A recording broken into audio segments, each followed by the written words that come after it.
The sapphire caught the light when my sister lifted her hand to push her hair behind one ear. For half a second, my brain refused to identify it. I saw Elise's pale pink nails, the thin gold bracelet our mother had given her for Christmas, and the blue stone I had spent 6 days searching for. Then Elise looked at me. Her hand stopped beside her face. "That's my ring," I said. The room went quiet in sections. Jonah stopped talking to my uncle. My mother became very interested in straightening a fork that was already straight. Elise lowered her hand to her lap, too late to hide anything. "Oh," she said. "This?" My father leaned back to get a better look. He'd been drinking bourbon, but not enough to mistake my engagement ring for costume jewelry. "Huh," he said. "Honestly, it fits her better." A couple of people laughed because they thought he must be joking. He smiled, pleased they'd helped him. I looked at my mother. She still hadn't looked at the ring. That was the moment I knew Elise hadn't simply found it. 6 days earlier, I'd been on my knees in our bedroom with one cheek pressed to the floor, shining my phone flashlight beneath the dresser. "You understand," Jonah had said from the doorway, "that unless the ring developed legs, looking under there a 5th time probably won't help. I'm changing the angle." "Ah, for the sapphire's reflective properties." "Exactly." He came in carrying 2 mugs of coffee and stepped around the clothes I'd pulled from the hamper. Our bedroom looked as if it had been searched by cops with very poor training. Every drawer was open. The mattress sat crooked on the frame. 3 years of receipts, buttons, loose change, and mystery charging cables had been spread across the rug. Jonah set my coffee on the windowsill. "When did you last remember wearing it?" "Thursday night." "You took it off before bed?" "I always take it off before bed." "And put it in the little green dish?" "Yes." "Which is where?" Still on the dresser, mocking me. He crouched and looked under the dresser with me. His face appeared upside down beside mine, close enough that I could see the tiny scar over his eyebrow. "No ring," he announced. "I know." "There is, however, an almond. Don't touch it. Wasn't planning to." I sat back on my heels. My left hand looked indecently bare. The pale indentation around my ring finger seemed more noticeable than the ring itself had ever been. Jonah held out my coffee. "We're going to find it." "What if we don't?" "Then I marry you without it." "That's not what I mean, I know." That was one of the reasons I loved him. He knew when a practical answer was not an answer. The ring had belonged to my grandmother Ruth, who wore it through one husband, one widowhood, and a brief late-life courtship with a man named Lenny, who believed every restaurant kept a secret menu if you asked with enough confidence. Grandma Ruth claimed she'd turned down his proposal because she was 82 and didn't want to learn another man's laundry preferences. When she died, the sapphire came to me. My father called it an unusual choice. Elise called it sweet. My mother said Grandma probably wanted to thank me for helping so much near the end, then reminded everyone that Elise had lived farther away. Nobody had contested it. Not openly. I wore the ring sometimes, but I'd always been afraid of damaging it. When Jonah asked if he could use it to propose, I cried before he even proposed, which annoyed him because he had planned a whole thing. His whole thing turned out to be 2 steaks he overcooked, a candle that smelled aggressively like pine, and a speech he abandoned halfway through. This sounded less weird in my head, he'd said, kneeling on the kitchen tile. "Can I just ask you?" I laughed so hard I had to sit down with him. That was our proposal. The 2 of us on the floor, the smoke alarm beeping, the sapphire newly polished and bright on my finger. 3 weeks later, it vanished. My mother and Elise had been in the apartment on Friday afternoon. Mom had offered to drop off tablecloths and framed photos for the engagement dinner, and she still had the spare key I'd given her years ago. She texted to say Elise was helping because the frames were heavy. There were 4 frames. The heaviest contained a photograph of Jonah and me standing beside a rented kayak we'd failed to steer. "They wouldn't take it," I told him. "I didn't say they did." "You made that face." "What face?" "The face where you don't say something because you want credit later for not saying it." Jonah sat on the edge of the bed. Could somebody have moved it? My mother moves things. Elise tries on things. He waited. She gives them back, I added. Mostly that was true. I called Mom that morning and asked whether she'd noticed the ring. She made worried noises immediately. Oh, honey, no. Did you check the bathroom? Yes. The kitchen sink? Yes. You were so distracted when we came over. Maybe you wore it to work. I didn't. I remember putting it in the dish. There was a pause, just long enough for me to hear her dishwasher running. Well, she said, you know how you get when you have too much going on. I knew exactly how I got. Efficient, quiet, and apparently available to solve other people's problems. But my mother had been describing me as absent-minded since I lost a mitten at a Christmas parade when I was 9. I'm sure it'll turn up, she said. These things always do. It turned up on Elise's hand at my engagement dinner. Before she arrived, the evening had almost been nice. Mom had turned the dining room into a museum exhibit about our relationship. She'd printed pictures from my phone, including several I hadn't realized she possessed. One showed Jonah asleep on our couch with his mouth open. I sent you that privately, I told her. It's adorable. He looks deceased. He looks comfortable. Jonah leaned toward me. Put it in the program. Dad had hired a bartender named Rick, although bartender was a generous description. Rick was Dad's friend from the golf course and poured drinks with the solemn concentration of someone defusing a bomb. He wore a black vest over a Hawaiian shirt. When he made me a club soda, he added 3 cherries and whispered, "On the house." "Rick, this is my parents' house." He pointed at me. "That's the bride humor. The temporary band Jonah had bought me cost $24 and turned my finger faintly green. It was supposed to keep nosy relatives from staring at my bare hand, but it had the opposite effect. My Aunt Celia noticed within 4 minutes. That's not Ruth's ring. No, what happened? I put it somewhere safe. Celia raised one eyebrow. She was my father's older sister and the only person in the family who could make him stop talking by looking at him. Somewhere so safe, Jonah said, that it's now safe from us. We'll find it, I said. Mom appeared with a platter of stuffed mushrooms. Of course you will. Tonight is not about a ring. She said it brightly as though she were rescuing me. Then she pushed the platter toward Celia with enough force to make 2 mushrooms roll sideways. Dinner was supposed to begin at 7. At 7:15, Elise texted Mom that she was parking. At 7:25, she still hadn't come inside. Dad checked the front window.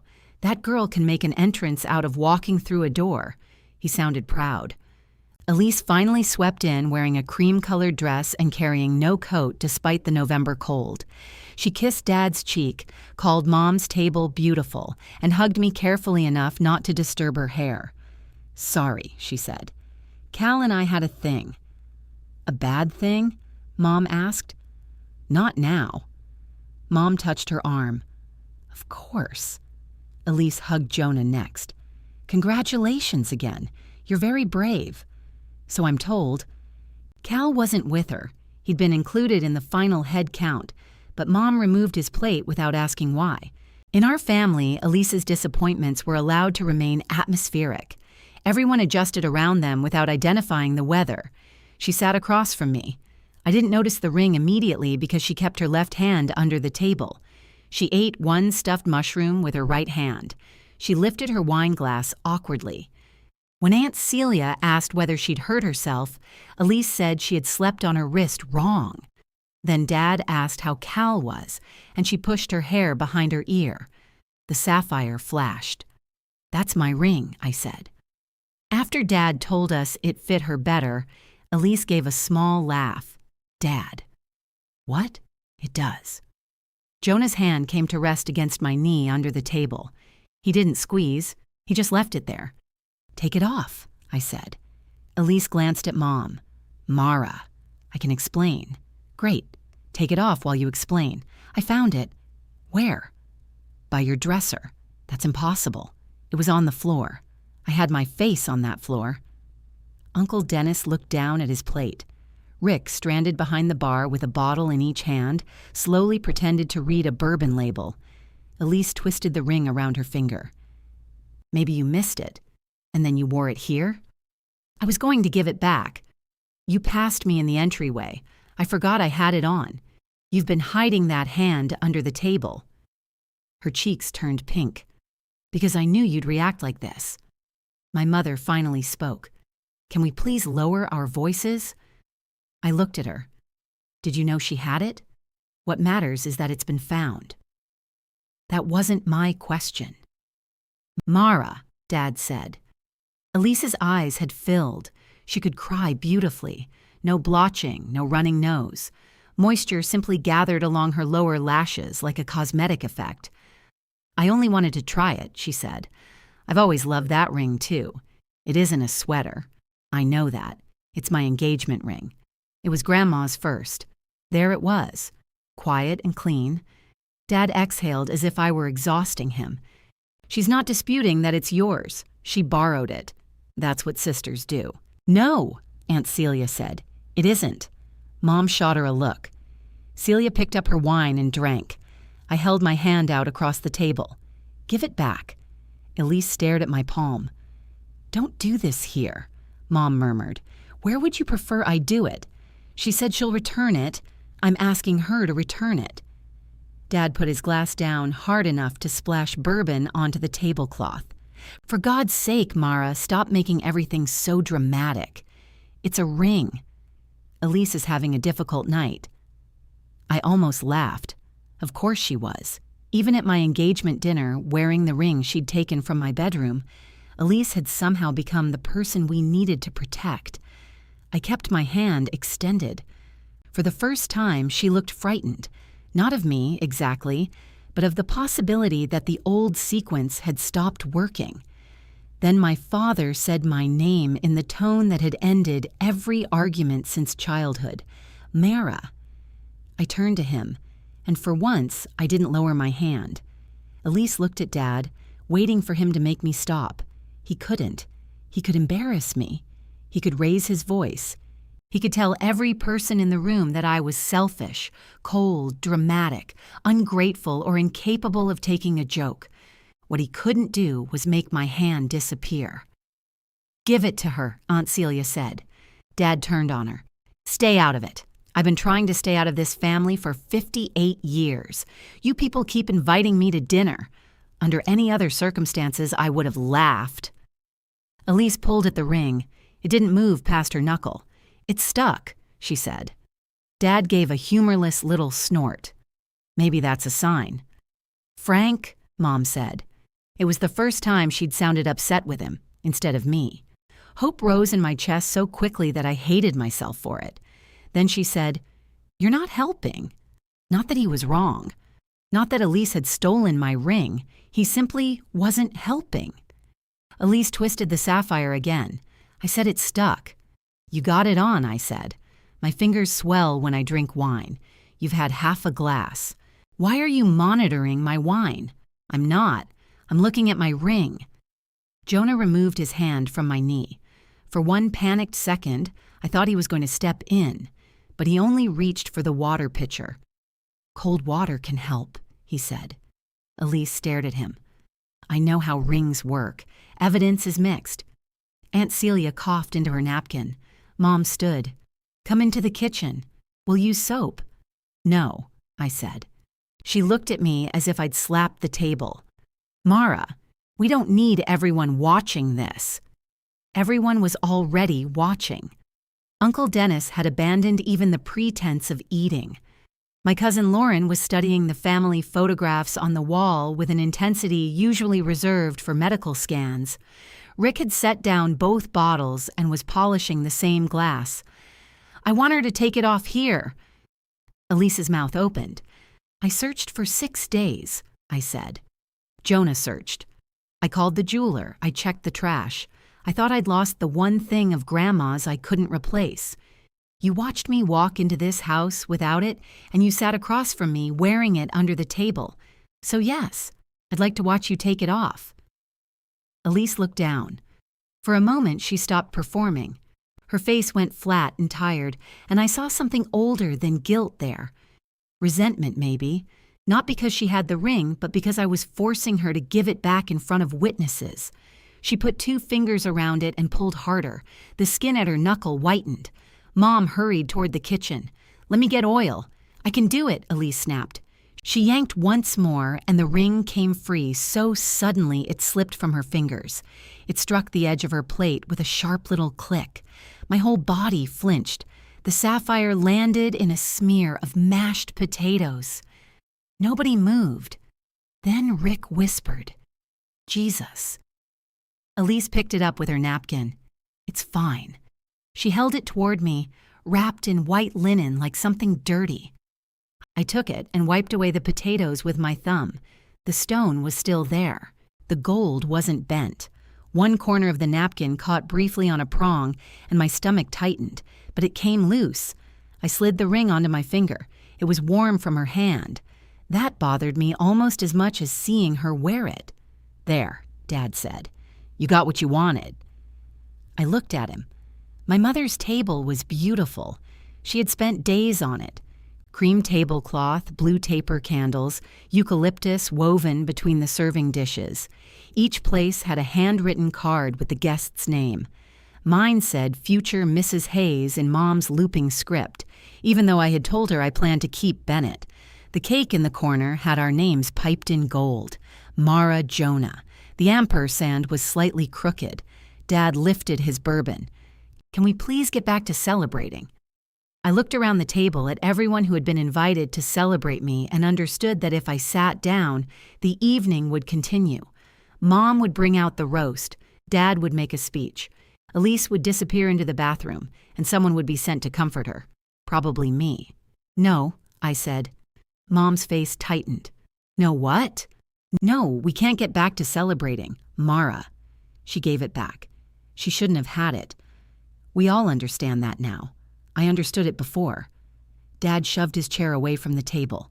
"What do you want from us?" It was such a familiar question. He always asked it after the thing he didn't want to do had already happened.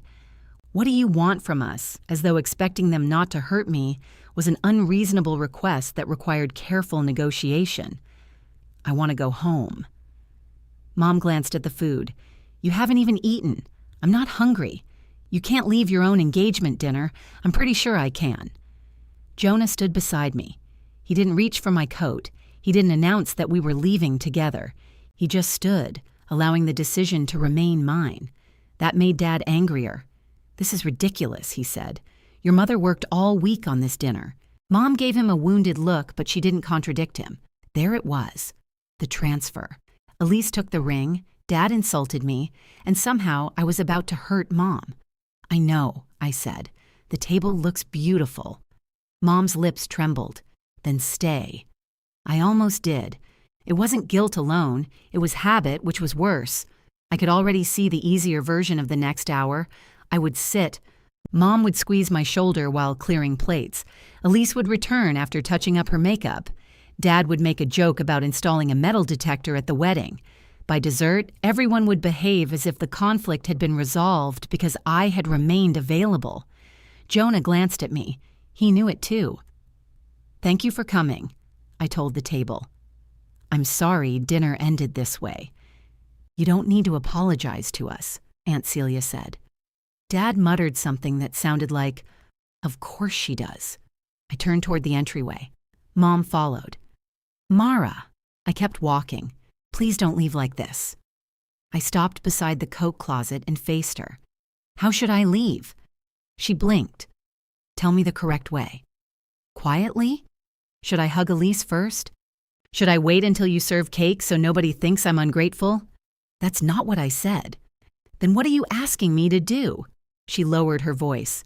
"I'm asking you not to make a permanent decision in an emotional moment. I'm going home, Mom, not joining a convent." Behind her, Dad said, "Let her go." He meant it as punishment. Jonah took our coats from the closet. Mom stood close enough for me to smell her perfume, the powdery one she wore for special occasions. She glanced at the sapphire and then quickly at my face. "Keep it somewhere safer," she said. I waited for her to realize what she had said. She didn't. Jonah opened the front door. Cold air rushed into the hallway. We had reached the driveway before Aunt Celia called my name. She came out without a coat, carrying my purse in one hand and a foil-covered plate in the other. "You forgot this," she said, handing me the purse. "Thank you, and your mother made me bring you food." I stared at the plate. Celia held it out. "Take it." Not because she deserves the satisfaction, because Rick put 6 cherries in the salad, and the roast is probably the only edible thing in that house. I took the plate. She touched my arm. "The ring, okay?" "I think so. Get the prongs checked." "I will." She nodded toward the house. Through the front window, Dad was visible in the dining room, standing with one hand on the back of his chair. "He'll call tomorrow," Celia said. "He'll sound reasonable. Is that a warning?" "Yes." Then she went back inside. Jonah drove because my hands were shaking. For the first few blocks, neither of us spoke. The foil-covered plate sat on my lap, warm enough to fog the windshield whenever I lifted it. At a stoplight, Jonah said, "Do you want me to say what I think?" "No." "Okay, I know what you think. You probably don't. I know you think Elise took it. She was wearing it. I mean deliberately. The light changed. He drove through the intersection. She didn't accidentally put it on," he said. "I know. You defended her all week. I defended both of them." "I know." He said it without accusation, which somehow felt worse. I watched dark storefronts pass outside my window. If I'd asked them directly and they said no, then what? I either called them liars or believed them. I wasn't ready to do either. "Are you ready now?" I looked at the sapphire. Under the passing streetlights, it seemed to blink. My mother knew something. Jonah's jaw shifted. "She wouldn't look at it," I said. She kept looking at the table. "Do you want to ask her?" "No." It came out too quickly. Jonah didn't challenge me. He just said, "Okay." At home, the apartment still showed evidence of the search. We'd been too tired to put everything back. A pile of winter sweaters covered the chair. The green ring dish sat in the center of the dresser, empty. I stood in front of it and removed the sapphire. Then I put it back on. "You okay?" Jonah asked. "No." Useful answer. I sat on the edge of the bed. Dad said it fit her better. I heard him. He meant she looked better with it. I know, like it was ridiculous on me. Jonah leaned against the dresser. "Your father says stupid things when he feels cornered." He wasn't cornered.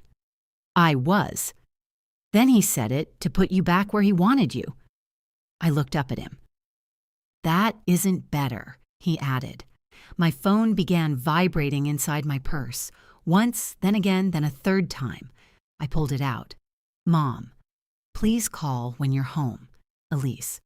I didn't steal it. "Dad, you owe your mother an apology." A second message from Elise appeared while I was reading the first. "You made me look insane in front of everyone." I laughed. It burst out of me so suddenly, Jonah startled. "What?" I handed him the phone. He read the messages, returned it, and sat beside me. "I think I'm done talking tonight," I said. "Then don't talk. What if there's an emergency? At your parents' house?" "Yes. There are 12 adults there and one semi-professional bartender." I turned off the phone. The silence afterward felt so unnatural that I could hear the refrigerator cycling on in the kitchen. Jonah slept. I didn't. Every time I closed my eyes, I saw the ring falling into the mashed potatoes and Mom's gaze fixed on that perfectly straight fork. At 8 the next morning, someone unlocked our front door. I came upright in bed. Jonah was already moving when Mom called from the entryway. "It's me." He stopped, one hand on the bedroom doorknob. She appeared carrying the engagement cake in a plastic container. "I brought this before church," she said, as if entering our apartment with her key were the least remarkable part of the sentence. I stared at her. She glanced between us. I did text. "My phone is off." Well, I didn't want the cake to go to waste. Jonah picked up a sweatshirt from the floor and pulled it on. "I'm going to make coffee." Mom waited until he left. Then she set the cake on the dresser, right beside the green dish. "Your father is hurt," she said. I held out my hand. Her eyes dropped to the ring. What? Your key. Mara, give me the key to our apartment. Her face changed, not much, just enough for me to understand that she knew this wasn't about cake. She reached into her purse slowly. We're family, she said. Yes. She placed the key in my palm. It was warm from her hand, too. I closed my fingers around the key. Mom looked at my fist as though I had taken something from her instead of getting my own property back. That key is for emergencies, she said. Was this an emergency? I thought you might not be awake. We weren't. You are now. She gave a brittle little smile, waiting for me to accept the joke and make the room comfortable again. I set the key on the nightstand. How many copies are there? 1. Are you sure? Mara, I don't go around distributing keys to your apartment. Did Elise use it on Friday? I opened the door. She was carrying the frames. All 4 of them? Mom folded her arms. I'm not doing this if you're going to interrogate me. I asked who entered my apartment. And I answered, Did you go into the bedroom? I used your bathroom. That's not in the bedroom. No, but I walked past it. Did Elise? She looked toward the open doorway. Jonah was in the kitchen, and the coffee grinder started with a violent buzzing that seemed wildly inconsiderate of the mood. We weren't sneaking around, Mom said. We dropped off the tablecloths, arranged the photographs, and left. 20 minutes, maybe. Why did she say she found the ring beside my dresser? I don't know. Did she show it to you before dinner? Mom pressed her lips together. I watched her decide how much truth I had earned. She showed it to me yesterday afternoon. My stomach tightened. Before we got there? She said she'd found it when we were at the apartment. I told her she needed to return it to you. You didn't call me? I thought she already had. How? She said she was going to. When? We were coming here. I don't know, Mara. I was cooking for 16 people. So when she walked into your house wearing it, I didn't know she was still wearing it. I thought of Mom removing Cal's untouched place setting while Elise sat across from me with one hand below the table. I thought of her eyes dropping to the fork when the sapphire appeared. You looked at her hand, I said. She was upset. She was wearing my ring. Yes, and that was wrong. It was the first time Mom had said that, but she said it with the exhausted impatience of someone confirming a minor fact so we could move on to the important subject. Then why were you protecting her? I wasn't protecting her. I was trying to stop a private family matter from becoming entertainment for everyone in the room. She made it public when she wore it to a party. It wasn't a party. It was your engagement dinner. That improves it? Mom rubbed her forehead. She wore her church clothes beneath her coat, a navy dress with a pearl pin at the collar. Her hair was sprayed into place and her lipstick looked freshly applied. She'd probably planned to spend 10 minutes delivering cake and 30 seconds collecting my apology. Your sister had a terrible fight with Cal, she said. I stared at her. She thinks he was planning to propose and changed his mind. She was emotional. She made a bad decision. She took my engagement ring before the fight. She found it. She took it from my apartment before the fight. We do not know that. She wore it here. I'm not arguing about that.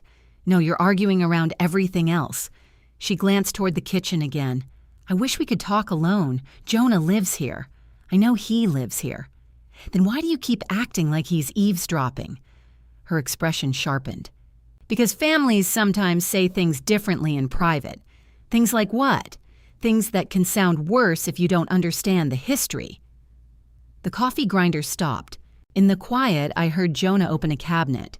He understands enough, I said. Mom walked to the dresser and adjusted the cake container so it sat square with the edge. She always fixed objects when she wanted to fix people. You left me standing there in front of everyone, she said. I almost admired how smoothly we had arrived. I left because Dad insulted me and Elise stole from me.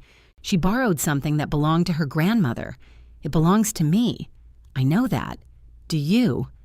Mom turned. Of course I do. But you need to understand that the ring has feelings attached to it for Elise, too.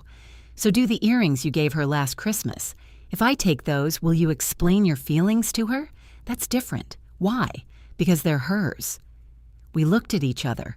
Mom realized it. I watched the realization appear and disappear beneath her need to win. You have always been very literal when you're angry, she said, and you've always been very creative. The words landed harder than I intended. Mom's eyes filled, not like Elise's. Mom's face reddened around the nose, and she looked suddenly tired. I was trying to give you a beautiful evening. I know. I ordered that cake from the place you like. Your father cleaned the patio in case people wanted to sit outside. I spent 3 days cooking. I know. And you walked out. There were so many possible responses that I couldn't choose one. I could tell her I had thanked her. I could ask whether a roast required me to accept anything served alongside it. I could apologize for the wasted effort and start the sequence again. Instead, I said, I'm sorry you worked hard on a dinner that ended badly. She waited for the rest. It didn't come. That isn't an apology, she said. No. Jonah appeared in the doorway holding 3 mugs. Coffee. Mom looked at him as though he had interrupted surgery. No, thank you. I'm leaving. He set 1 mug on my nightstand. There's cake if you change your mind. I choked on a laugh. Mom did not. She buttoned her coat. Your father is going to call. Aunt Celia predicted that. Mom's jaw moved at the mention of Celia. Please remember that your father says things he doesn't mean when he feels cornered. Jonah picked up his coffee. I didn't corner him, I said. I'm not saying you did. Who did? I'm saying the entire evening got out of control. Elise took the ring. Dad said it looked better on her. Those were choices, Mom. Weather gets out of control. She slipped the purse strap over her shoulder. We have the venue tour Tuesday at 6. I assume you're still coming. I had forgotten about the venue tour. It was at the Bellwether Country Club where Mom and Dad had held their 25th anniversary party. Mom loved the staircase in the lobby because, according to her, brides looked spectacular descending it. I did not want to descend a staircase. I wanted to enter my wedding the same way everybody else did, but Mom had already asked whether the club could close the side hall so guests wouldn't see me before my entrance. No, I said. She stared at me. No, you're not coming? No, we're not touring it Tuesday. You asked me to help. I did. So now I'm being punished too. I need space. From choosing a venue? From you. The room became completely still. Even Jonah looked at me. Mom nodded once, very slowly. Fine. Mom, no. You've been clear. She walked out. This time she did not use her key. The front door closed and Jonah waited a few seconds before he said, That went well. I looked at him. She left us cake.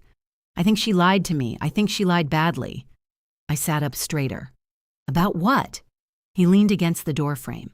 She knew Elise had the ring before dinner. Maybe Elise told her she found it. Maybe your mom saw her take it. I don't know. But she knew enough that she should have called you. She said she thought Elise returned it. Do you believe that? No. He nodded. I picked up my phone and turned it on.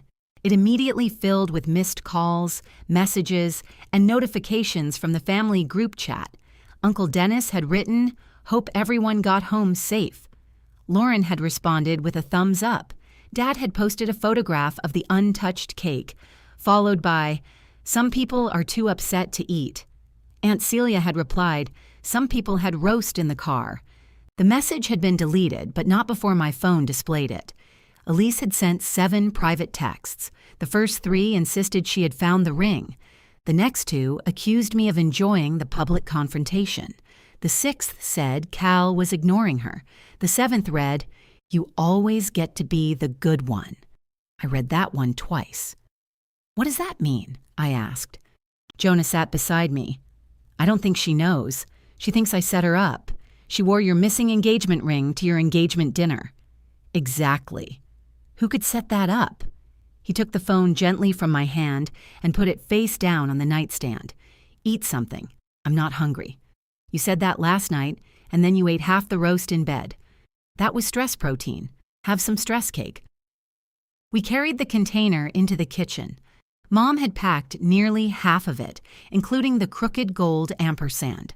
Jonah cut 2 pieces, then hesitated over the lettering. "Do you want your name or mine?" "Give me yours." He slid the piece across the counter. I ate the J first. Dad called while I was scraping gold icing from the plate. I let it ring twice before answering. "Mara," he said in a voice so controlled that Aunt Celia might have been standing beside him with a stopwatch. "I'd like to have a calm conversation." "Okay, last night was unfortunate." "Which part?" He ignored that. "Your mother is devastated." "She came by." "I know. She was crying when she left. I asked for our key." Silence. Then, "Why would you do that?" "Because Elise took my ring while she was in my apartment. You don't know that. She says she found it beside my dresser. Then she found it. And kept it for 6 days? Elise made a mistake. You said it fit her better." He exhaled slowly. That was clearly a joke. Nobody was laughing. I heard people laugh. Because they were uncomfortable. You can't decide why other people laugh. Across the counter, Jonah closed his eyes. I said, "Was it funny to you?" "What? Explain the joke." Dad became quiet again. He hated that question. He liked his remarks to remain light enough to deny and sharp enough to land. Finally, he said, "I was trying to defuse the situation. You made it worse. And you made it catastrophic." There it was beneath the reasonable voice. He continued, "You humiliated your sister, abandoned your guests, and punished your mother for trying to celebrate you. Now you're threatening wedding plans everyone has already invested time in. I'm not threatening anything. You just canceled the venue tour. I said we aren't going Tuesday. Your mother paid a consultation fee." I looked at Jonah. He shook his head. He hadn't known either. "She never told me that. Because she wanted to do something nice without making you worry about money. How much?" "That isn't the point. If it was $5, you'd tell me." Dad's voice hardened. "This is exactly what I mean. Everything becomes a transaction with you." I almost reminded him that he had introduced the fee. Instead, I looked at the sapphire on my hand. "What do you want me to do?" I asked. "I want you to apologize to your mother and sister. Sincerely. Then we move forward." "And you? What about me? Are you apologizing? For attempting a joke? For telling Elise my engagement ring suited her better while she refused to return it?" He sighed. "I'm sorry you took it that way." "No." "No what? That doesn't count. You don't get to grade my apology. I do when it's being given to me." His controlled voice disappeared. "You have always needed the last word. I learned from you." I ended the call before he could answer. My hand shook afterward, but not as badly as it had in the car. Jonah stared at me over his coffee. "What?" I said. "I've never seen you hang up on your father. Neither has he." The phone started ringing again. I declined the call. Then I searched for a locksmith. The first locksmith I called said he could come between noon and 5. "Today?" I asked. "That's what makes it emergency pricing. It's not technically an emergency. Did somebody enter your home with a key you don't want them to have?" "Yes." "Sounds like an emergency to me." He had a soothing voice and the ethics of a tow truck driver. I booked the appointment. Jonah spent the next hour putting our bedroom back together while I responded to none of my messages. He folded sweaters. I shoved receipts into a drawer. Neither of us mentioned that the ring had disappeared from a room we were now cleaning because my family had access to it. When we finished, he picked up the green dish and turned it over in his hand. "Do you want this here? Where else would it go?" "I don't know. A safe?" "I'm not locking Grandma in a safe." "The ring, Mara." "I know." He set the dish back in the center of the dresser. "You can wear it all the time. The jeweler told me not to sleep in it. Then sleep in shifts." I smiled despite myself. My phone buzzed on the bed. Mom had written, "I canceled Tuesday. The consultation fee is non-refundable, but that isn't important." The fact that she mentioned it suggested it was extremely important. I typed, "Tell me how much it was and I'll reimburse you." 3 dots appeared, disappeared, then appeared again. "I don't want your money." I showed Jonah.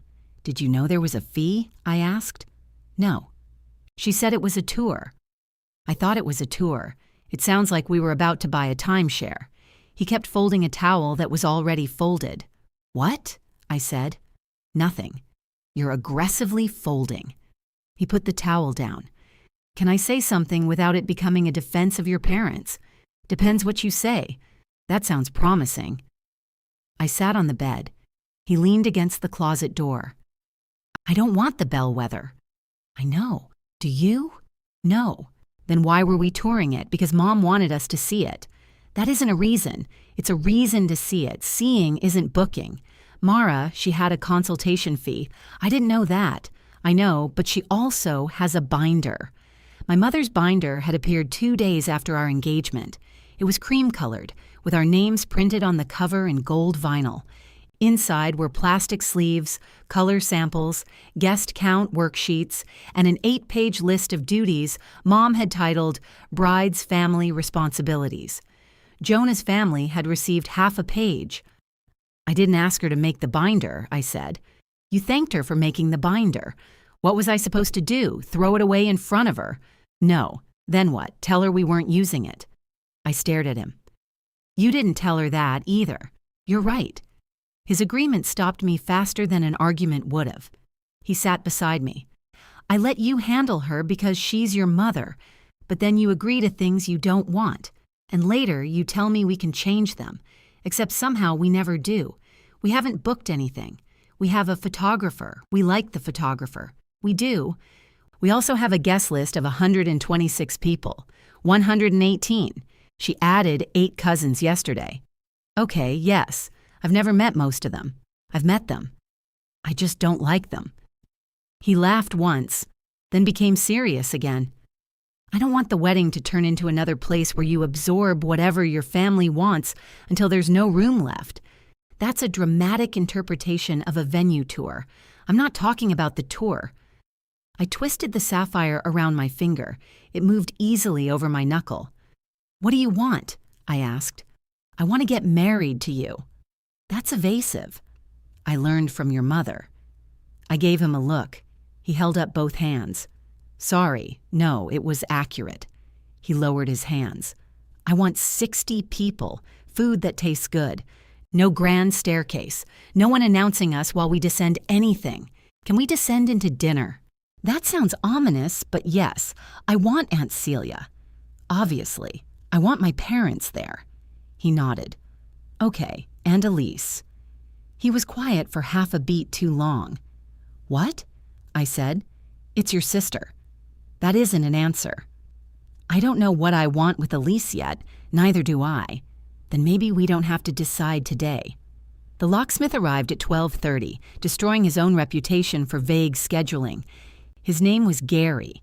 He wore a brown work jacket and looked at our lock the way a doctor might look at a rash. "Old," he said. The building was renovated 6 years ago. Old enough. He asked whether our keys had been stolen. "Returned," I said. Gary looked at me, then at Jonah. "Family? How did you know? People usually know when a stranger has their key." He replaced the lock while we stood in the hallway pretending not to supervise him. The drill made an ugly metallic whine. Our neighbor across the hall opened her door 3 inches, saw Gary, and closed it again without asking. When he finished, he gave us 4 keys in a small plastic bag. "Who needs 4?" I asked. "People with dog walkers. We don't have a dog. Then you have 3 spares." I paid the emergency price and tried not to think about what else the money could have covered. Jonah put 1 key on his ring. I put 1 on mine.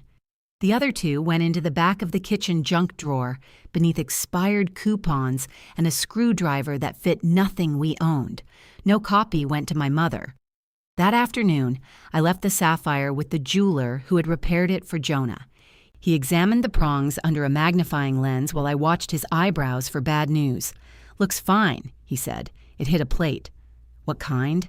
"A dinner plate." "I meant how hard." "Oh." He rotated the ring. 1 prong was already rebuilt.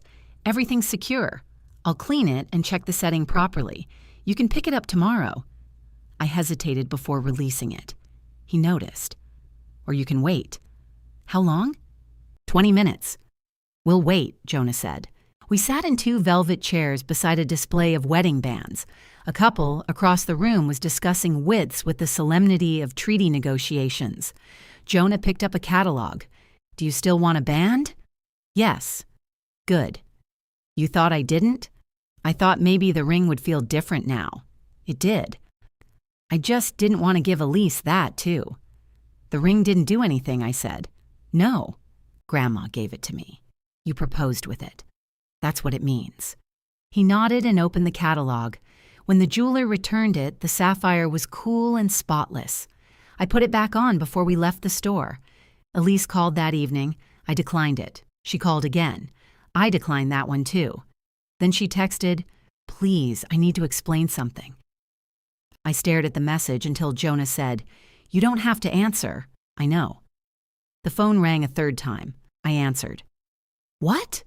Elise inhaled sharply. Wow, you called me 3 times. I didn't expect you to answer angry. How did you expect me to answer? I don't know, normal? You'll have to remind me what normal is. She was quiet. In the background, I heard traffic and a turn signal. Can we meet? No. Mara, please, are you driving? I'm parked. The turn signal continued clicking. You're lying. I pulled over. Elise, fine, I'm driving. I'll call when I'm home. You should do that. Wait, Cal wants to talk to you. I leaned against the kitchen counter. Why? Because of Saturday. What about Saturday? He got there right after you left. I remembered his empty place setting. Mom said you 2 had a fight. We did.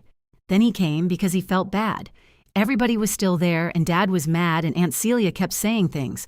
That sounds like Aunt Celia. He asked why you left. What did you tell him? I told him we had an argument. Did you mention my ring? Dad did. Of course he had.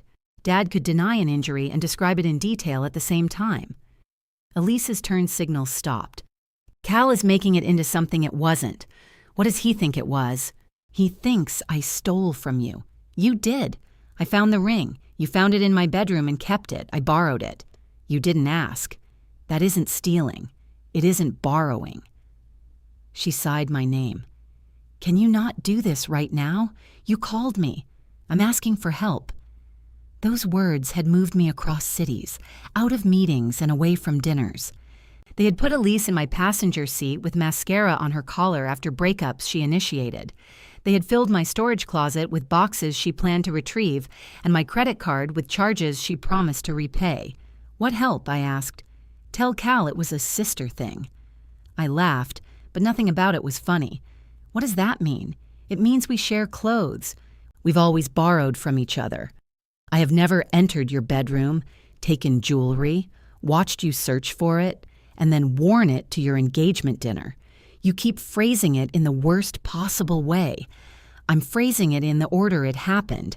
He thinks this says something about my character. It does. The turn signal started again. Her voice dropped. You want him to leave me? No. You've never liked him. I barely know him.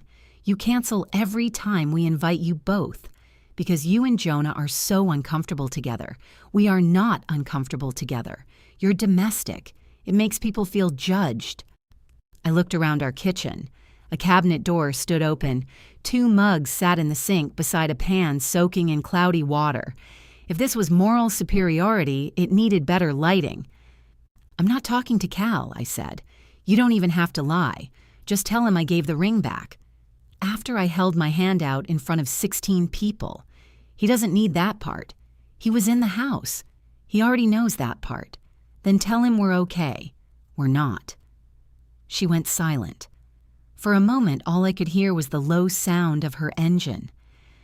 You always do this, she said. Do what? Decide when I'm worth forgiving. I haven't decided anything. You get to be angry and everyone respects it because you're Mara. You're reliable and serious, and you never make mistakes anyone can prove. My grip tightened on the phone. What do you think happened Saturday? I made one bad choice. You made several. and now you get to be the good one again." There was that phrase. "Elise, I didn't make you take the ring." No, Grandma did that for you. Before I could ask what she meant, the call ended. The line went dead. I called back immediately. It went to voicemail. "What did Grandma do for me?" I asked the recording. "Elise, call me back." She didn't. I sent the same question as a text and watched it change from delivered to read. No dots appeared. Jonah came into the kitchen carrying a dish towel. She hung up. She said Grandma made me the good one. He considered that. "By giving you the ring?" "I think so." "That doesn't make sense." "It does to Elise." I put my phone on the counter. "She thinks people compare us." "People do compare you." "Who?" "Your parents." I opened my mouth to disagree, then remembered my father studying the sapphire on Elise's hand. Jonah hung the towel on the oven handle. "Your dad called you practical. He said Elise appreciates beautiful things. He's said that our whole lives." "I know. He means I don't care about appearances." "Do you?" "I care about some appearances." He glanced at my t-shirt. "Clearly. This is a vintage college shirt. It has a bleach stain, shaped like Vermont." I pulled the shirt away from my body and looked down. "That is not Vermont. New Hampshire? That's worse." He smiled, but I couldn't stay with the joke. "Grandma didn't compare us," I said. "Not that I remember." Maybe Elise remembers something different. The idea bothered me because it was reasonable. Grandma Ruth had adored Elise's stories. Elise could turn an unpleasant dentist appointment into a one-woman show. At family dinners, Grandma used to pat the chair beside her and demand the latest episode of Elise's life. I was the one who arrived early to refill her pill organizer, change the batteries in her remote, and cut the difficult plastic seal from orange juice bottles. Elise got applause. I got instructions, except for the ring. Jonah touched my shoulder. "Don't let her leave you inside a sentence she won't explain. I already live inside a lot of those." "I know." For 3 days, my family communicated around me. Mom sent a group message reminding everyone that Dad's birthday was in March, which was 4 months away. Dad shared an article about adult children becoming estranged from parents over minor misunderstandings. Elise posted a photograph of herself and Cal at a restaurant from the previous summer without a caption. Aunt Celia texted me privately, "Your father says the locks are excessive. How does he know about the locks?" "Your mother? Why did she tell him? They're married, Mara." I stared at that for a second.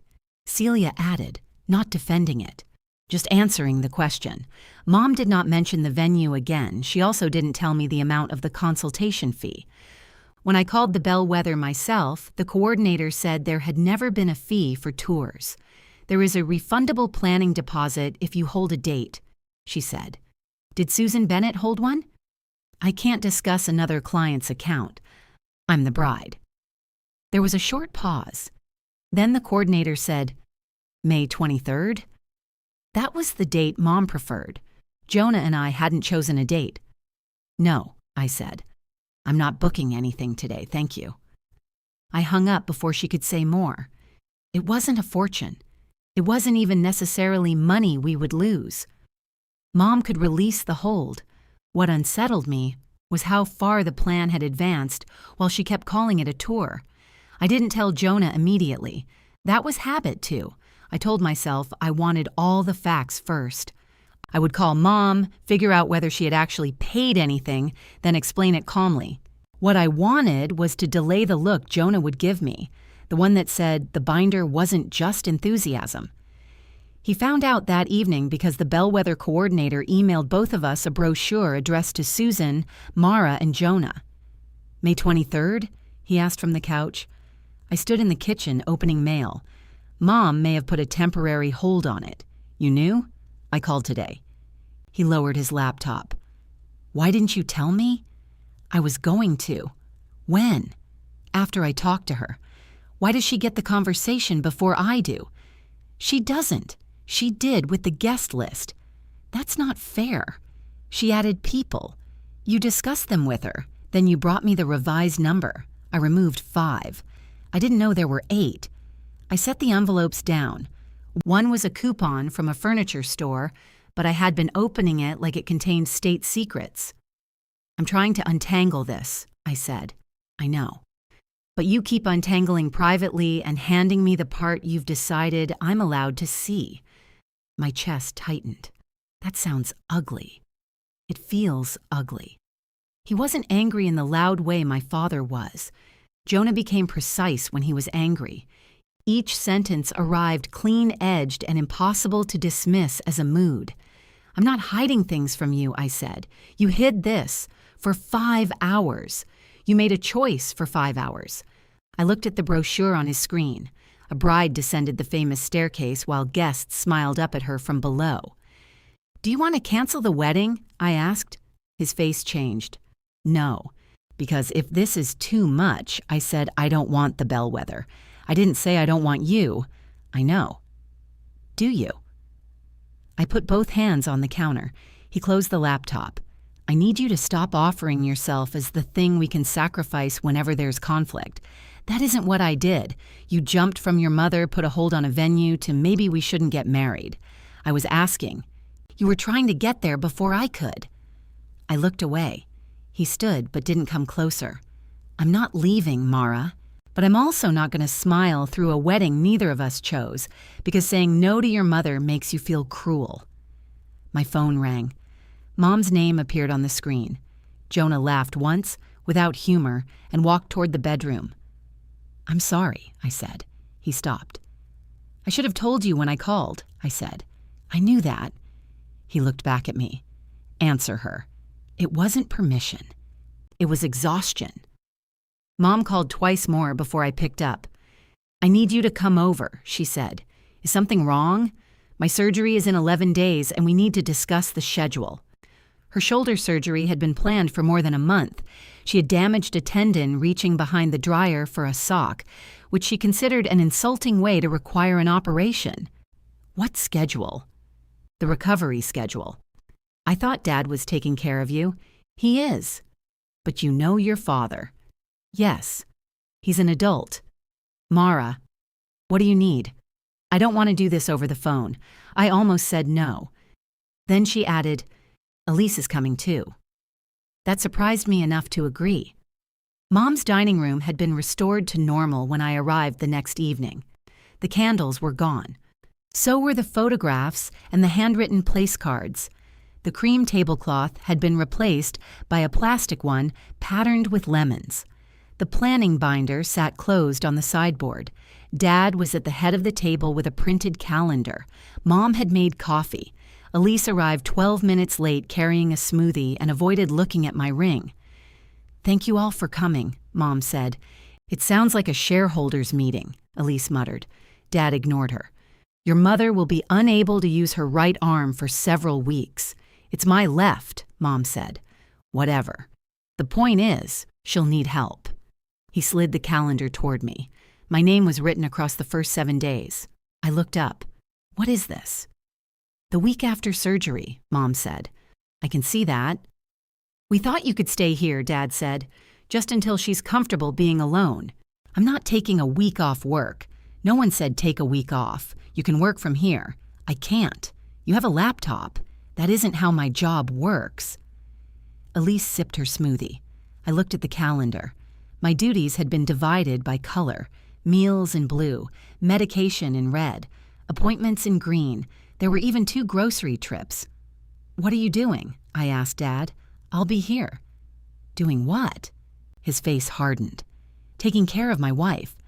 "Then why is my name on everything?" "I don't cook. You can learn. This isn't the time for experiments." Mom touched his wrist. "Frank." "What?" "She likes cooking." "I don't like cooking," I said. "I'm good at cooking." Dad pointed at me as if I'd supported his argument. "Exactly," I turned to Elise. "What days can you come?" She lowered the smoothie. "I didn't know we were assigning days. Neither did I. I have work. So do I. My schedule isn't flexible. Mine isn't imaginary." Dad tapped the paper. "This is not about your sister. Her name isn't on the calendar. Elise gets overwhelmed by medical things," Mom said. I'm having shoulder surgery, not open heart surgery. We all looked at her. She gave a small shrug with the uninjured shoulder. I'm just saying. I pulled the calendar toward me and turned it over. The back was blank. I can come Thursday afternoon and Saturday, I said. Elise can take Tuesday. Dad can handle the rest. Elise laughed. You don't get to volunteer me. You all volunteered me. That's different, Dad said. Why? Because your mother is comfortable with you. Mom looked down at her coffee. For a second, the statement reached the soft place it was meant to reach. Mom wanted me, not just anyone, me. Then I saw my name stretched across 7 days of colored boxes. If you want me there, I said to her, ask me to visit. Don't schedule me like staff. Dad leaned back. So this is punishment. No. It starts right after the dinner, and you expect us to believe it's unrelated? It is related. I'm finally reading what you put in front of me. He slapped one hand against the table. Your sister has a life. The room went silent. Elise's eyes closed briefly. Mom whispered, Frank. I looked at my father. And what do I have? He opened his mouth. Nothing came out. I took a pen from beside his calendar, drew 7 empty boxes on the blank side, and wrote 4 names across the top. Susan, Frank, Elise, Mara. Then I pushed it into the middle of the table. Let's start again, I said. Dad stared at the blank boxes. We already have a schedule. You have an assignment sheet. I'm not arguing semantics. Good. What can you do Monday? My wife is having surgery Monday. I'm aware. I'll be at the hospital, and afterward, I'll bring her home. Then write that down. He didn't move. I handed the pen to Mom. She accepted it with her right hand, then looked annoyed with her left shoulder in advance. I'll write, she said. Dad began listing things he could do as if testifying under oath. He could drive. He could make coffee. He could pick up prescriptions, provided the pharmacy didn't make him use the drive-thru because he hated talking into a wall. He could reheat food but not prepare it. He could wake Mom for medication, although he needed the instructions written clearly because the labels used unnecessarily small print. You have reading glasses, Mom said. I shouldn't need equipment to take care of my own wife. You need glasses to read a menu. That's different. Elise pushed her smoothie away. Can I have Wednesday instead of Tuesday? Why? I asked. I have a thing Tuesday. What kind of thing? A personal thing. Cal, Dad said. Elise glared at him. Thank you. Mom wrote Elise's name beneath Wednesday morning. That's fine. Wednesday afternoon, Elise corrected. Your father has a dentist appointment. He can reschedule. Dad looked offended. It took 6 weeks to get that appointment. You said this was about taking care of your wife, I said. It is. My teeth are also important. Mom closed her eyes. I took out my phone. What time is the appointment? 9:40. And how long will it take? How would I know? Fine. Elise comes at 9. Dad leaves at 9:15. Comes back after the dentist. That gives you both half a day. I said afternoon, Elise said. You also said I don't get to volunteer you. So volunteer yourself. She leaned back in her chair. Why are you acting like you're in charge? I'm not. That's the point. The room fell quiet again. Mom uncapped the pen and wrote Elise, 9 a.m. in the Wednesday box. Elise looked at her. Seriously? I need help showering Wednesday. I'm not helping you shower. I bought a waterproof cover. I just need someone nearby in case I get dizzy. Dad can do that. I'll be at the dentist, Dad said. Elise turned to me. You're better at this stuff. I'm not helping Mom shower from work. You know what I mean. I did. I knew what she meant every time she said I was better at something. I was better at phone calls, so I disputed bills. Better with directions, so I drove. Better with emotional conversations, so I explained one family member to another until everyone felt understood except me. Mom looked at Elise. I don't need you to wash me. I need you in the house. Elise's face changed. Some of the resistance left it. Okay, she said. I'll come at 9. Thank you. Dad made a sound through his nose, irritated that a task had been assigned without his permission, even though the task existed because of his dental appointment. Mom wrote my name in Thursday afternoon and Saturday. What about the nights? Dad asked. I'll be here at night, Mom said. You'll be recovering. So, what if you need something? You'll be sleeping beside me. I sleep heavily. I'm aware. He looked at me. One night, that's all we're asking. It wasn't all you were asking 5 minutes ago. Thursday, he said. You're already coming. No. Why not? Because I'm not sleeping here while you sleep upstairs in your own bed. I would take the guest room. You can take the guest room and listen for her. He pointed toward the calendar. This is what I mean by punishment. Frank, Mom said, sharper this time. Stop calling it that. He turned to her. She kept her eyes on the paper. She offered 2 days. She was going to give you 7. No, we put her name down for 7. A strange sensation moved through me. It wasn't relief. It was more cautious than that. Dad folded his arms. After everything you've done for her, she can manage 1 week. Mom's expression shut again. The old alliance restored itself in less than a breath. I looked at the planning binder on the sideboard. Did you put money down at the bellwether? Mom's pen stopped. Elise made a small noise. Can we finish one fight before starting another? I'd like to know. Dad answered. Your mother reserved the date. Is the deposit refundable? That's private. It's for my wedding. It came from our account. Is it refundable? Mom said, yes. Dad looked at her. Completely? I asked. Yes, if we release it within 30 days. There wasn't a consultation fee. She rubbed her thumb along the pen clip. No. You told me there was. I said your father told you that. You texted that the fee was non-refundable. I was upset. The admission was so plain that I almost missed it. Dad stepped in immediately. Your mother shouldn't have to defend every word she says when you have her under pressure. She lied to make me feel guilty. I was trying to make you understand that canceling plans affects other people, Mom said. You didn't cancel anything. You moved a free tour and put down a refundable deposit on a date we never chose. I thought May 23rd would be convenient. For whom? For everyone. Not for Jonah's parents. They have an anniversary trip. You never told me that.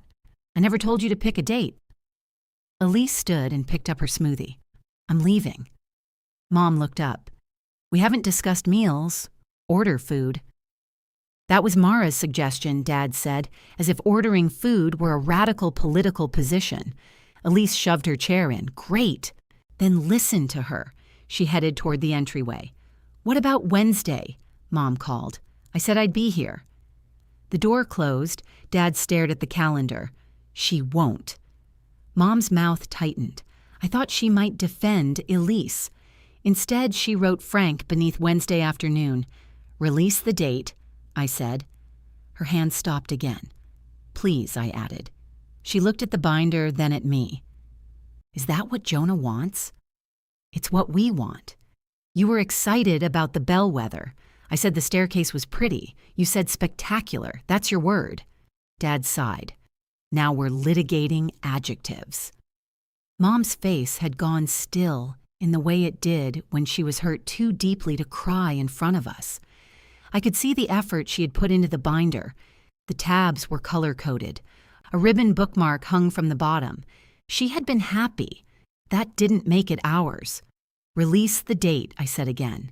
She nodded. I went home with a photograph of the new recovery schedule on my phone. Before I took off my coat, I showed it to Jonah. My mom's surgery is Monday. I'm going Thursday and Saturday. Elise has Wednesday morning.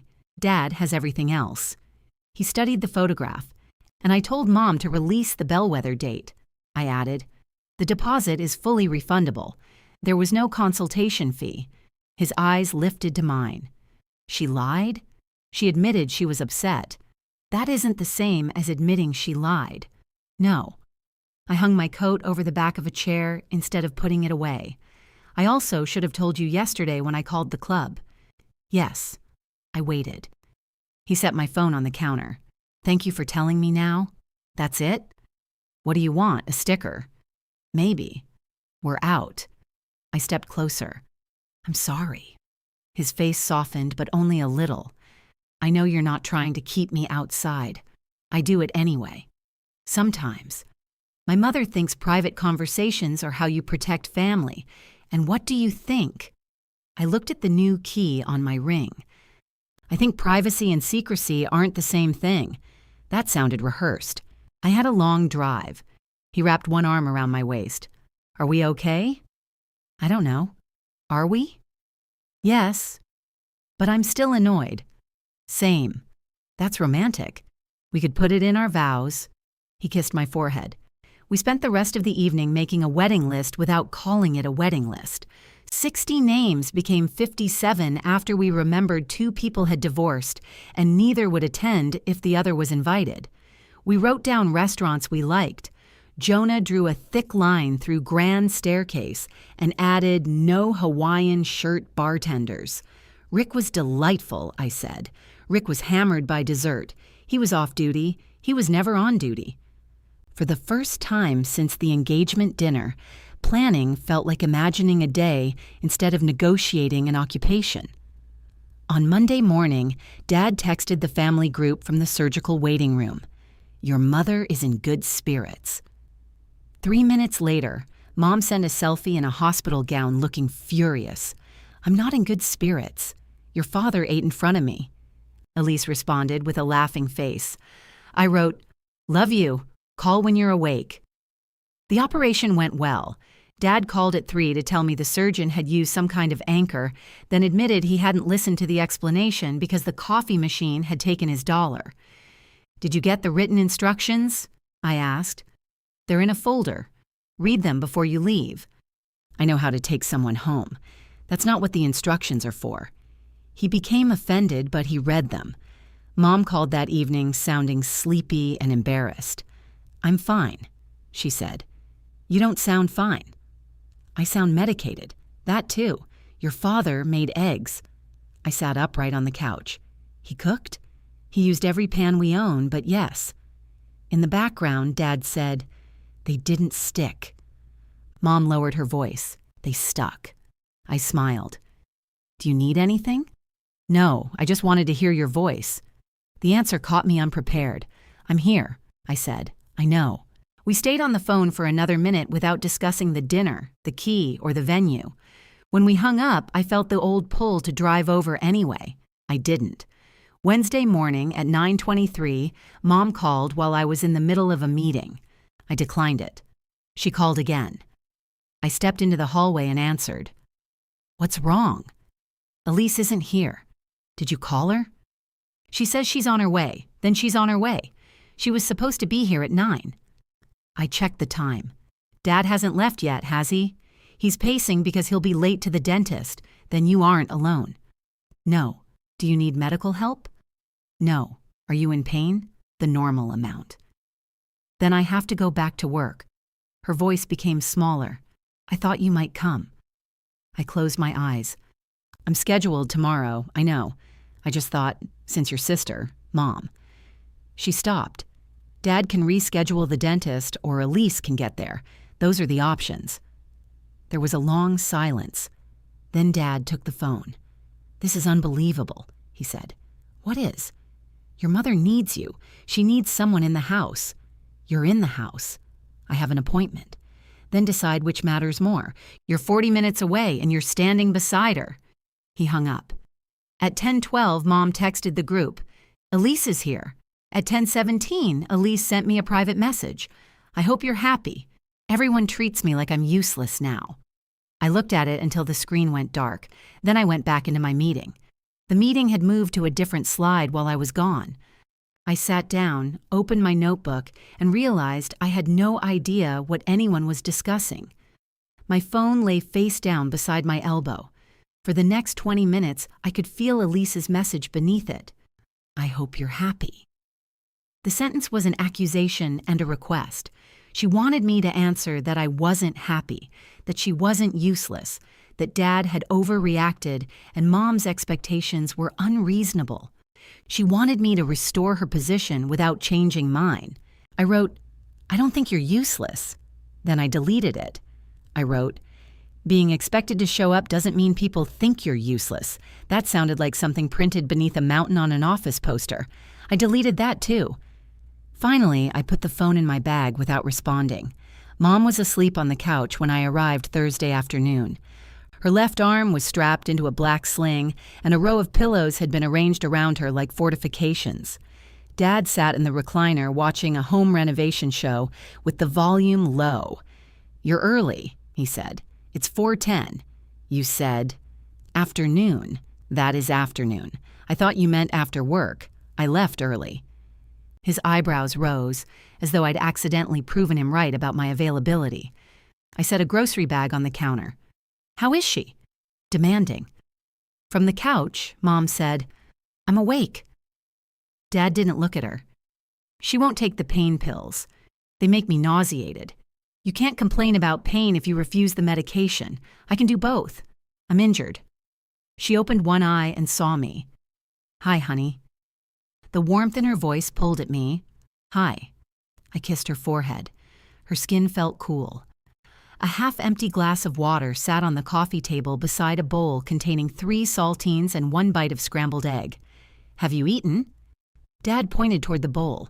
"She won't." "I had eggs yesterday. Your father thinks eggs are a personality. They're easy. They're yellow. That isn't a criticism. It is after 3 meals." I carried the grocery bag into the kitchen. I had brought tomato soup, bread, ginger ale, yogurt, and the crackers Mom liked. Buying them had not bothered me. Nobody had demanded I do it. That distinction made the same task feel different, although I wasn't ready to say that aloud. Dad followed me. "Did you bring chicken?" "No." She wanted chicken. Mom called from the couch. I said I might want chicken later. "There's no chicken," Dad called back. "I've gathered that." He looked inside the grocery bag again, as if a roasted bird might be concealed beneath the bread. I could go get one. "Do that," I said. His eyes narrowed. "Are you trying to get rid of me?" "Yes." For a second, I thought he would argue. Then he took his keys from the counter. "She needs the blue pill at 5. "It's not blue," Mom called. "The label is blue." "All right." He put on his jacket. At the door, he looked at me. Something passed across his face. Relief, probably, though he would rather have called it supervision. "Call if you need anything. I'm standing in your kitchen. I was talking to your mother." The door shut behind him. Mom waited until his car started before she said, "He's trying. I can tell. He made a medication chart." "Good." He used permanent marker on my good cutting board. I looked beside the sink. A white plastic cutting board had been divided into a grid labeled morning, noon, evening, bed. Each square contained the name of a pill in Dad's blocky handwriting. "At least it's wipeable," I said. "It is not." "Oh." "Don't tell him yet." I heated the tomato soup and made grilled cheese. Mom ate half a sandwich at the coffee table, pausing between bites as though chewing required strategy. "Elise was good yesterday," she said. I looked at her. "She told me everyone treated her like she was useless. Your father was impatient because she was late. She was 23 minutes late. 28. Okay. But she helped me shower. She washed my hair over the kitchen sink. That surprised me." Mom touched the back of her head with her good hand. Her hair was pulled into a loose, uneven braid. "She did that too," she said. "It looks awful. It has personality. It's lopsided. Elise has always been an artist." Mom smiled. "She stayed until almost 3. Good. She ordered noodles for lunch. Far too spicy, but she ate mine and ordered another. That sounds like her. She can be very thoughtful. I know." Mom watched me dip the corner of my sandwich into the soup. "She isn't a bad person, Mara." "I didn't say she was. You told Cal the ring says something about her character." I put the sandwich down. "How do you know what I told Cal?" Elise told me. "I haven't spoken to Cal. She asked me to tell him it was a sister thing, and I refused. She said you told her it showed her character." "It does." Mom's mouth tightened. One mistake does not define a person. Then she should stop asking me to define it differently for him. She's frightened. So was I when the ring was missing. That's fair. Her agreement made it harder to stay angry. She shifted against the pillows and winced. I moved to help, then stopped when she lifted her good hand. I can do it. She adjusted the cushion herself. It took longer than if I had done it. We both pretended not to notice.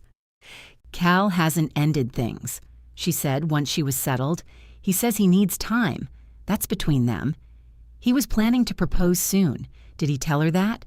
No, but she knew. Then he wasn't planning hard enough. Mom almost smiled. You know what I mean. I did. And I also knew how much of Elisa's life had been built on people knowing what she meant instead of requiring her to say what was true. Mom lowered her voice. Could you speak to him? No, not to lie. What would I say? That Elise wasn't trying to hurt you. Do you believe that? She looked toward the kitchen. Mom, I think she was thinking about herself. That isn't the same thing. No. Did she tell you why she wore it to dinner? She wanted to return it. She hid her hand. She panicked. After putting on my missing engagement ring and wearing it into a room full of people celebrating my engagement. Mom rubbed her thumb against the edge of the sling. When you put it like that, how else should I put it? I don't know. There was no anger in her answer. She sounded tired. I picked up my sandwich again, but didn't eat it. Why didn't you tell me she had it? I asked. I told you. I thought she had returned it. You knew we were looking. She didn't show me until Saturday. Did she tell you when she found it? Mom's gaze settled on the television. A contractor was demolishing a kitchen island with a sledgehammer. She said Friday, Mom answered. When you were in the apartment? Yes. You didn't ask why she'd kept it overnight? I did. What did she say? That she forgot. I waited. Mom looked at me. What do you want me to say? The truth would be interesting. I am telling you the truth. The front door opened before I could respond. Dad entered with an entire rotisserie chicken, 2 containers of potato salad, a pie, and a bag of rolls. I didn't know what kind she'd want, he said. Mom looked at the food. That could feed 8 people. You said you wanted chicken. I said later. Later is coming. He placed everything on the counter and seemed genuinely pleased with himself. I could not decide whether I wanted to hug him or shake him. I stayed until 7. Dad listened while I explained the medication instructions, even though he had already followed them correctly for 2 days. Mom ate a small piece of chicken to reward him. Before I left, I washed the soup pot.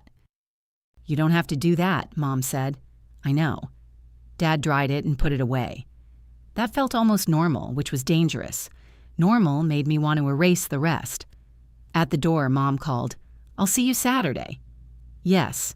Bring Jonah. I looked back. Why? Because we haven't seen him since the dinner. Dad became very busy folding the dish towel. I'll ask him, I said. Mom heard the boundary. Her face changed, but she nodded. Jonah did not come Saturday. I think your mother wants to see me so she can confirm I haven't been radicalizing you, he said. She'll be disappointed. You've barely given me any literature. I'm waiting until after the locksmith bill. He had found a restaurant called Morrow House in a converted brick warehouse near the river. It had a private upstairs room, long wooden tables, and enough space for 60 people if nobody demanded a dance floor the size of Connecticut. We toured it Saturday morning before I went to my parents'. The room smelled faintly of coffee and bread from the kitchen below. Tall windows faced the river. There was no staircase for me to descend, only a freight elevator with a handwritten sign asking guests not to press both buttons. The events manager, Nina, showed us a small terrace. It holds about 20 comfortably, she said. 40 if everyone has unresolved feelings. We have unresolved feelings, Jonah said. Then 20. I laughed. Nina left us alone with a sample menu. Jonah stood by the window looking down at the water. My mother would hate the exposed pipes, I said. He glanced up. I caught myself. I like the exposed pipes. Do you? Yes.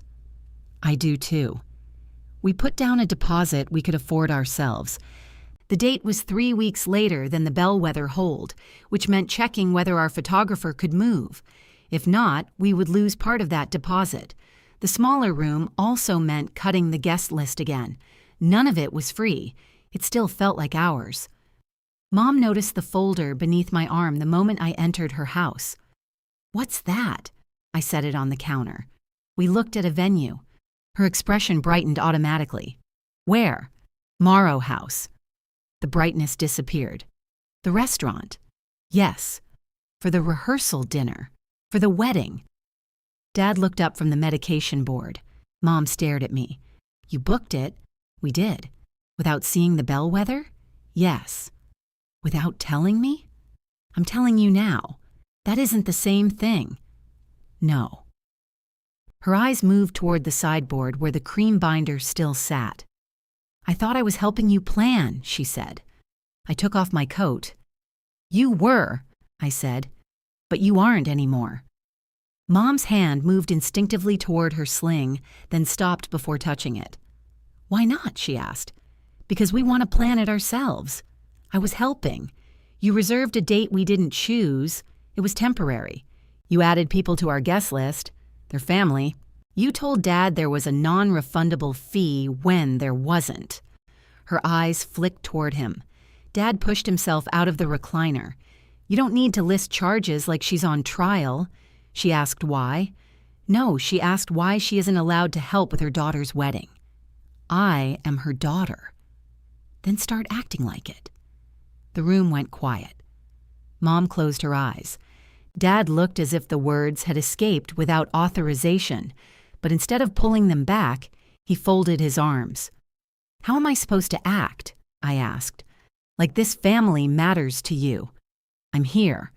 "Because it was on your schedule." "Yes, that's how schedules work." He shook his head.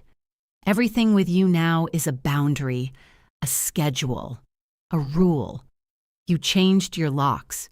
You canceled the club. You're holding everyone at arm's length and calling it healthy. I haven't called it anything. Jonah has." I stared at him. "What does Jonah have to do with this? You weren't like this before." "Before what?" "Before him." Mom opened her eyes. "Frank, stop. No, I'm tired of everyone pretending we can't see what's happening. She gets engaged and suddenly her own mother is a trespasser." Mom entered our apartment with a key after my ring disappeared from our bedroom. "She brought you cake. She didn't knock. She's your mother. That isn't a lock-picking license." Dad's mouth compressed.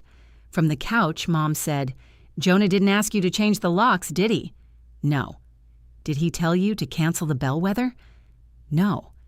"Did he tell you I couldn't help plan?" "No."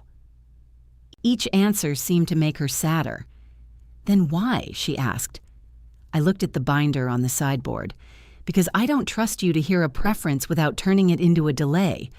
I don't understand. When I say I don't want the country club, you hear I haven't seen it yet. When I say 60 guests, you hear the first draft. When I say I don't want to change my name, you write future Mrs. Hayes on my place card. That was for one dinner. It's always one small thing. You never said the card bothered you. It didn't by itself. Then this isn't fair, I know." That surprised her. I sat in the chair beside the couch. "That's why we need to plan without you. I don't want every napkin to become evidence in a larger argument. I don't want to resent you over centerpieces. I want you at my wedding. I don't want you building it around me." Mom looked down at her left hand. The fingers protruding from the sling were slightly swollen. "As a guest," she said, "yes." The word sounded harsher in the room than it had in my head. "I'm your mother." "I know. I have imagined your wedding since you were born." Dad paced toward the window. "That doesn't matter now. Apparently only what she imagined matters. It is my wedding. It's also a family event. Then the family can attend." "And who's walking you down the aisle?" Mom's head came up. I hadn't expected the question yet. Jonah and I had discussed it exactly once, months before the proposal, while watching a ceremony where the bride's father ceremonially transferred her hand to the groom. I joked that Dad would probably demand a receipt. We had laughed. At the time, I assumed he would walk with me because that was what happened. "We haven't decided," I said. Dad stopped pacing. "What is there to decide?" "The ceremony. You've already decided to exclude your mother. Now you're deciding whether I'm your father?" "I didn't say that. You didn't have to." He left the room before I could answer. A few seconds later, a cabinet slammed in the kitchen. Mom studied me with an expression I couldn't read. He was looking forward to it, she said. I didn't know. You could have asked. So could he. That is not how your father communicates. I'm aware. She leaned her head against the pillow. I don't know how we got here. The answer sat between us on my left hand. I didn't say it. Instead, I took the folder from the counter and showed her the photographs Nina had printed. Mom looked despite herself. She disliked the exposed pipes immediately but approved of the windows. She asked where people would park and whether the freight elevator was reliable. I answered until her questions began to sound like planning. Then I closed the folder. Her face fell. I'm sorry, I said. Are you? Yes. Are you changing your mind? No. She laughed softly and there was no humor in it. You've become very good at that. At what? Being sorry without giving anything back? The sentence landed because it was true. I helped her wash her hair over the kitchen sink. She sat in a dining chair with a towel around her shoulders while I used the sprayer, shielding the bandage with plastic. Dad remained somewhere upstairs. Neither of us mentioned the binder again. Halfway through, Elise arrived without knocking. She had a key to our parents' house and announced herself while kicking off her shoes. I left my good sunglasses, she called. She entered the kitchen and stopped when she saw us. Mom's hair was full of shampoo, her chin tilted awkwardly toward the sink. I was holding the sprayer in one hand and a towel in the other. I washed it Wednesday, Elise said. I know, Mom answered. It got greasy. It's been 3 days. I've been lying on it. Elise looked at me. I did a braid. It was beautiful, I said. Mom made a skeptical noise. Elise found her sunglasses on the counter, then noticed the Morrow House folder. What's that? Your sister booked her wedding venue, Mom said. The word her did all the work. Elise opened the folder before I could stop her. The restaurant by the river? Yes. The one with the weird elevator? Yes. Cal took me there for my birthday. The salmon was dry. You ordered it well done, Mom said. I didn't want it pink. That's why it was dry. Elise ignored her and flipped to the photograph of the upstairs room. It's small. It holds 60. She looked at me. You had 100 and something on the list. We cut it. Who? People we don't know. Do I still get a +1? The question was light, but her fingers went still on the photograph. If you and Cal are together, yes. Her eyes lifted. We are together. Okay? He just needs space. I didn't ask. No, you just keep making that face. What face? The concerned older sister face where you don't have to say anything because you've already decided I'm a disaster. Mom said, Elise, what? She thinks it. I turned off the water and wrapped Mom's hair in a towel. I think you took my ring and want me to lie about it. That's what I think. Can we not do this over my head? Mom asked. Elise closed the folder. Am I in the wedding? I don't know. She gave a single sharp laugh. Of course. We haven't decided if we're having attendance. You have a venue, a date, and a photographer, but you haven't decided. We're still talking about it. Were you going to ask me before the dinner? I hesitated. Yes, she said. You were. That was before you wore my missing ring to the dinner. I gave it back. After I asked. In front of everyone. Would you have preferred I wait until you left with it again? Her face tightened. You love that? What, making me take it off? I saw the ring falling onto the plate. I felt its warmth when she returned it. No, I said. You looked so calm. I wasn't. You always look calm. That's why everybody believes you. Mom sat up, the towel turban slipping sideways. Enough. Elise shoved the folder toward me. If I'm not in the wedding, just say it. I'm not deciding today. You already decided. She put on her sunglasses even though we were indoors and walked out. Mom waited for the front door to close. You could have reassured her, she said. I could have lied. You don't know that she won't be in it. Neither does she. Mom touched the towel with her good hand. Sometimes reassurance is about the relationship, not the answer. Then why didn't she reassure me when the ring was missing? Mom dropped her hand. I finished drying her hair. The photographer could move to our new date, but only by canceling an assistant already booked for another event. The change cost us $800. Jonah and I discussed it over takeout at our kitchen counter. We can find someone else, he said. We'd lose the first deposit anyway, not all of it. I like her work. So do I. We can cut something. He picked up a noodle with his chopsticks. Your mother would cut the exposed pipes. Those are structural. She'd find a way. I smiled. We don't need favors for the tables. We need flowers. We need tables. Flowers are emotionally optional. He wrote 800 at the top of the notepad where we were tracking costs. What about the band? He asked. I can buy it later. No. Why? Because I don't want your family taking the wedding ring by financial osmosis. That isn't a thing. It is now. We cut the champagne toast, changed the menu, and kept the band. Then we returned to the guest list. Dad and Mom remained at the top. Elise and Cal remained beneath them. Rick did not make the cut, despite my defense of his cherries. On Monday, the family group chat woke up after 3 quiet days. Dad wrote, "What are we doing for our anniversary?" Mom responded, "Frank." He wrote, "What?" "It's in 2 weeks." Elise sent, "I thought Mara booked the Italian place." I stared at the message. For the last 11 years, I had booked the Italian place.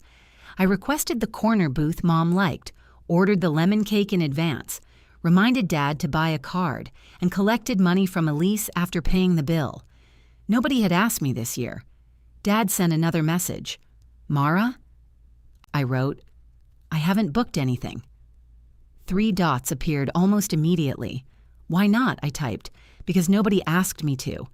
Before I could send it, I erased the sentence. It sounded like an invitation to ask. Instead, I wrote, "You'll need to make plans without me organizing them." Dad called. I let it ring.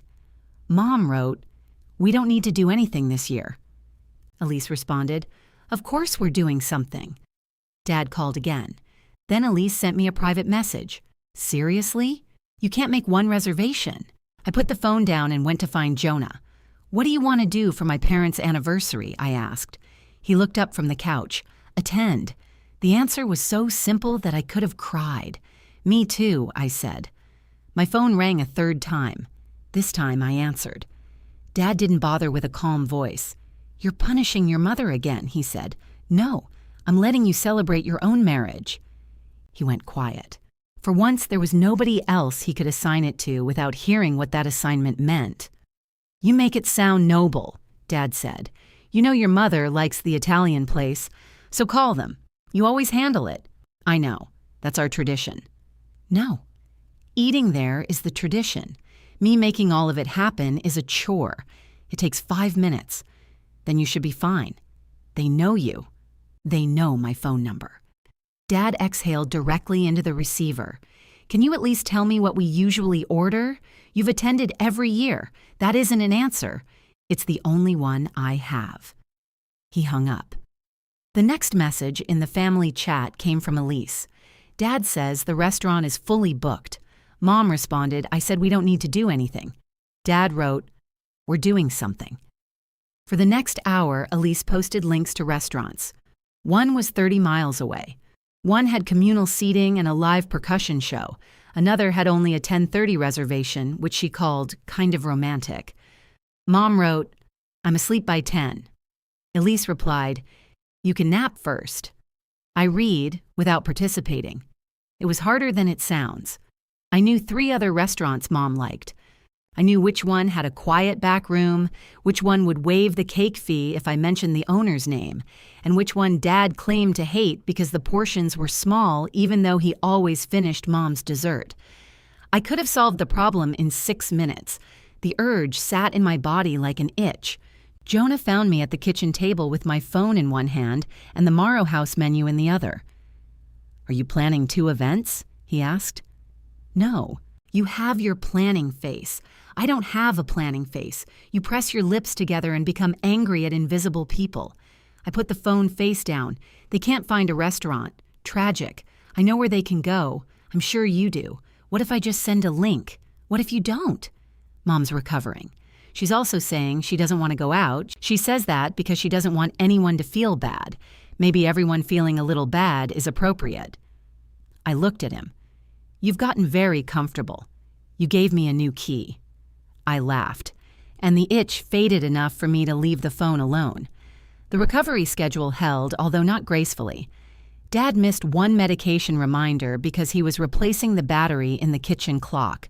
Elise came Wednesday afternoon instead of morning the following week, and Mom rescheduled her shower. I arrived on my 2 days, brought what I chose to bring, and left when I said I would. Nobody collapsed. Dad learned to make chicken soup from a recipe printed on the back of a noodle bag. He used twice the required celery and argued with Mom when she pointed it out. It's vegetables, he said. You're supposed to eat more. Not all at once. Elise downloaded a medication alarm onto Mom's phone and labeled it, "Take the little white one," which was more effective than Dad's cutting board. Mom complained about both systems, then used them. She also started calling me without asking for anything. The first few times, I kept waiting for the real request to emerge. Sometimes it did. Sometimes she only wanted to tell me that Dad had bought 4 pounds of bananas because they were on sale. He thinks I can heal through potassium, she said. Can't you? Not at this rate. I'll die of bananas first. On the evening of their anniversary, Jonah and I arrived at 6, carrying a wrapped gift and no food. I had made him watch me leave the apartment without the lemon cake. Do you want applause? He asked in the elevator. A little. He clapped softly 3 times. Mom opened the door wearing a green blouse over her sling. Dad had bought her a corsage, which was pinned too high and nearly touched her chin. Look, she said, turning slightly. He thinks it's prom. You said flowers, Dad called from the dining room. I meant for the table. Flowers die on a table. They also die on me. She kissed us both and took the gift with her good hand. The house smelled like garlic, though not in a way that suggested cooking had gone well. In the dining room, Dad had placed 2 candlesticks on the plastic lemon tablecloth. One candle was white and the other was red. Between them sat a bowl of tortilla chips. What's the menu? Jonah asked. Still developing, Dad said. Aunt Celia sat at the table drinking champagne from a coffee mug. Your father ordered pasta from a deli, she said. They forgot half of it. They didn't forget it, Dad said. Elise ordered the wrong package. I ordered what you texted me, Elise called from the kitchen. You should have known it wasn't enough. You said 6 people. There are 7. Who? Dad pointed at Celia. Celia raised her mug. I was invited an hour ago to improve the atmosphere. You have, Jonah said. The front door opened, and Elise entered the dining room carrying 2 foil pans. She'd gone back to the deli for the missing food. Her hair was damp from the rain, and her face was bare except for mascara. Happy anniversary, she said, setting the pans down. The eggplant is cold because nobody told me they closed the hot counter at 6. It's 6:10, Dad said. Yes, Frank. Time continues. He looked offended. Don't call me Frank. Sorry, Father. Mom began laughing. It started as one tired sound and grew until she had to hold her side. Dad tried to remain annoyed, but the corner of his mouth gave way. Elise looked at me. I looked back. For a few seconds, we were sisters watching our parents be ridiculous. The feeling didn't repair anything. It simply reminded me that repair was imaginable. Dinner consisted of too much salad, not enough pasta, cold eggplant, and a supermarket cheesecake Aunt Celia had bought on her way over. Dad made garlic bread himself and burned the first batch. He served the second with great ceremony. Mom loved it. Not the food, exactly. She loved Dad's anxiety and Elise's wet hair and Celia insulting the champagne. She loved that nobody was checking a reservation time. When Jonah and I gave them the framed photograph we had chosen, a candid picture from their anniversary party 10 years earlier, Mom laughing while Dad tried to cut a cake, she cried hard enough to make Dad panic about her shoulder. I'm fine, she said. Stop touching me. I'm supporting you. You're pushing. Dad had also bought her a gift without my reminding him. It was a small silver watch, practical and slightly too loose. Mom admired it as though it were diamonds. I kept the receipt, he told her. Romantic. Celia said. Receipts are responsible. During dessert, Dad stood with his champagne glass. I felt my shoulders tighten automatically. His speeches usually began with a joke and ended with somebody else being required to forgive it. Instead, he looked at Mom. 41 years, he said. You still make everything better than I deserve. Mom's eyes filled. Dad cleared his throat. And you put up with more celery than most women would.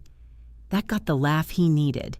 He spoke about their first apartment, where the radiator clanged all night and the bathroom door didn't close. He described Mom working 2 jobs while he tried to start a landscaping business with a truck that only reversed when it rained. Some of the stories I knew. Others I didn't. His voice broke once. It startled me. My father could be cruel and sentimental within the same hour. That was one of the reasons leaving the old pattern felt less like escaping a villain and more like tearing fabric. There was good woven through it. Some days, the good was what held everything together. Other days, it was what kept me from admitting the fabric no longer fit. Dad lifted his glass toward Mom. Here's to another 41. That would make us 106, she said. Then 20. Optimist. We drank. Then Dad turned toward me, and soon I get to walk another beautiful Bennett woman down the aisle. The room shifted. Mom looked down at her cheesecake. Elise looked at me. Jonah's hand paused around his glass. Dad smiled as if the question had been settled by saying it publicly. I could have corrected him. I should have. Instead, I raised my glass because it was their anniversary and my mother was crying and Aunt Celia had gone uncharacteristically still. The old sequence did not need my agreement. Sometimes it only needed my silence. Jonah said nothing until we were in the car. Rain tapped softly against the windshield. He started the engine but didn't pull away. You haven't decided, he asked. About Dad? Yes. No. He looked at me. I know, I said. Do you want him to walk you? I don't know. That's allowed. I don't think he should assume. No, I didn't want to ruin their dinner. I know. I turned toward him. You think I should have said something. I think you wanted to. He gave Mom a watch.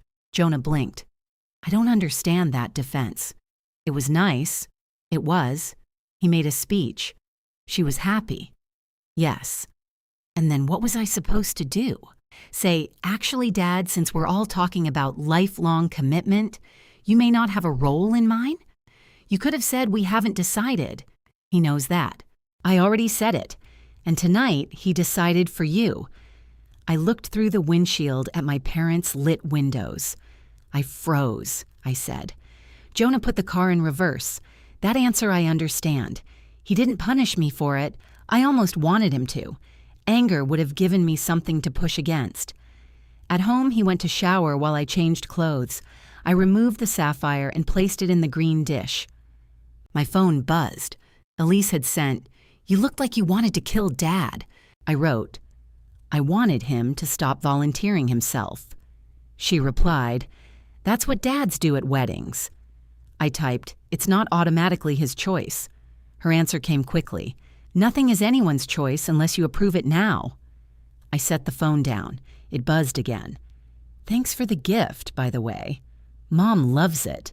I wrote, "You're welcome." Then, because I was tired of sentences being abandoned, I added, "What did you mean when you said Grandma made me the good one?" "This time," she answered, "you know exactly what I mean." "No, I don't. She gave you the ring. That doesn't make me good. It made you chosen." I sat on the edge of the bed. Elise continued before I could respond. "Everyone already trusted you more. Then Grandma gave you the only thing anybody cared about. You got proof." "Proof of what?" "That you were worth staying for." The words hurt in a direction I hadn't expected. I called her. She answered without saying hello. "What are you talking about?" I asked. "You were there all the time." She was sick. "I know. You lived 2 hours away. I know that too. I never blamed you. Congratulations, Elise." Her breath shook through the phone. She would ask when you were coming, not when I was coming. You. She asked about you constantly. That's not the same. No, because she knew what my schedule was. I came every Thursday, and I didn't. You had a life there. So did you. The sentence echoed Dad's without meaning the same thing, and maybe that was the problem. Maybe all of us had been passing the same few words around for years, changing only who they excused. "Why did you take the ring?" I asked. "I found it." "Why did you keep it?" Silence. "Was it because of Cal?" "I thought he was going to propose." "With my ring?" "No." "God, I just wanted to see." "See what?" "How it looked." "On your hand." "Yes." I thought of Dad leaning back at the table. It fits her better. "Did it?" I asked. "What?" "Did it look better?" She went quiet again. Then she said, "For a minute, it felt like something had chosen me." The anger in me shifted. It didn't leave. It made room for grief, which was less satisfying and harder to hold.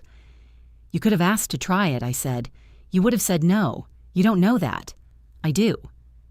"Then why wear it to dinner?" "I wasn't thinking. You hid your hand." I panicked. "You let me believe it was lost." "I know."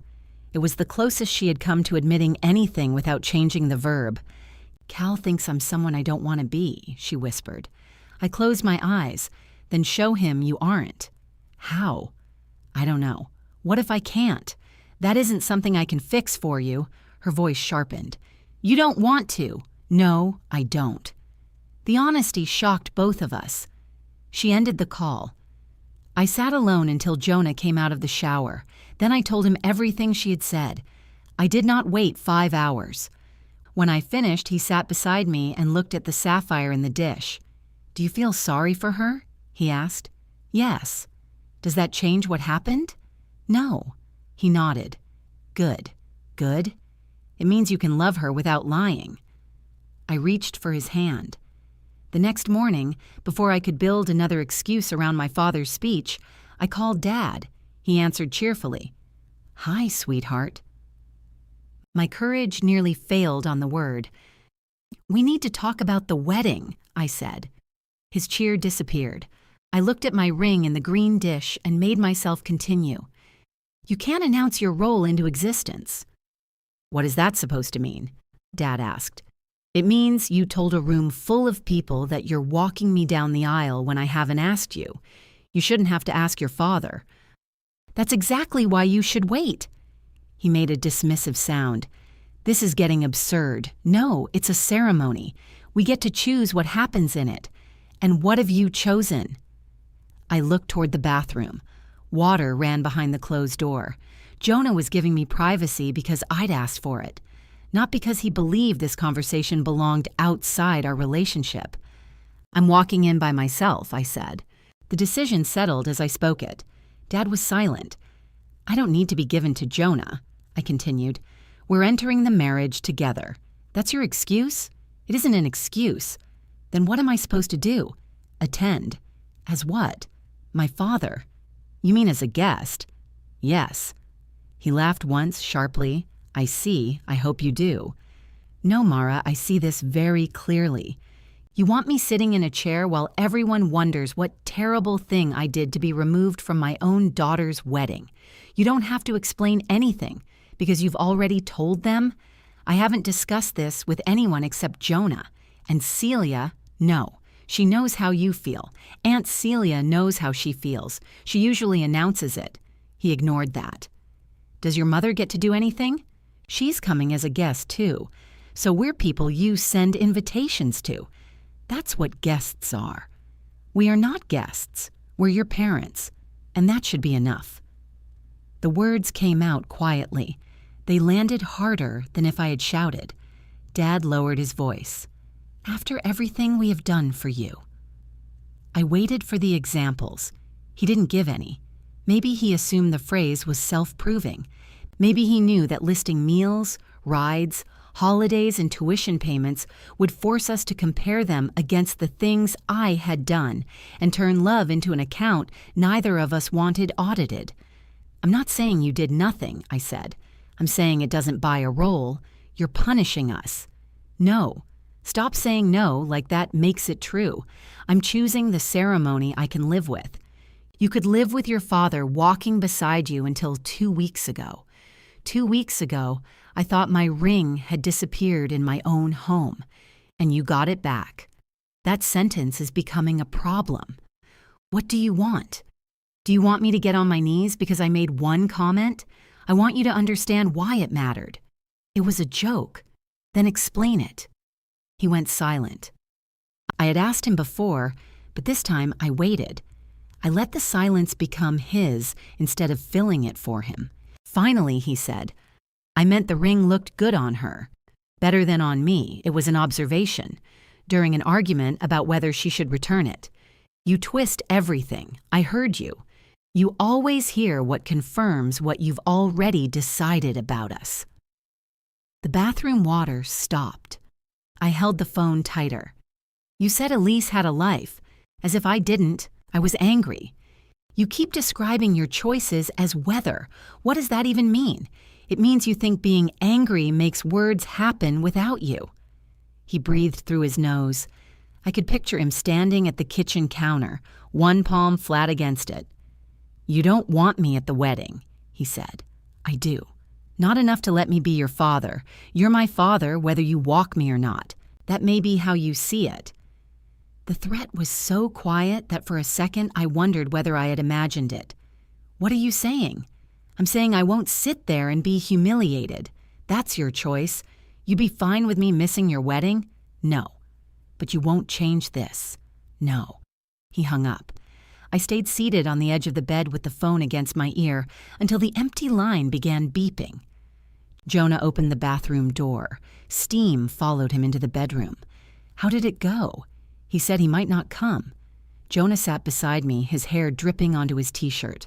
I'm sorry, I told him that was his choice. It is. It doesn't feel like it? No. I looked at the sapphire in the green dish. I told him I'm walking alone. Do you want to? Yes. He waited. I think so, I added. That's allowed too. Mom called before breakfast. I was spreading peanut butter on toast when her name appeared. Your father didn't sleep, she said after I answered. Neither did I. He says you've removed us from the wedding. I removed you from planning. I told him we're not assigning parent roles in the ceremony. You told him he can't walk you. Yes. Why?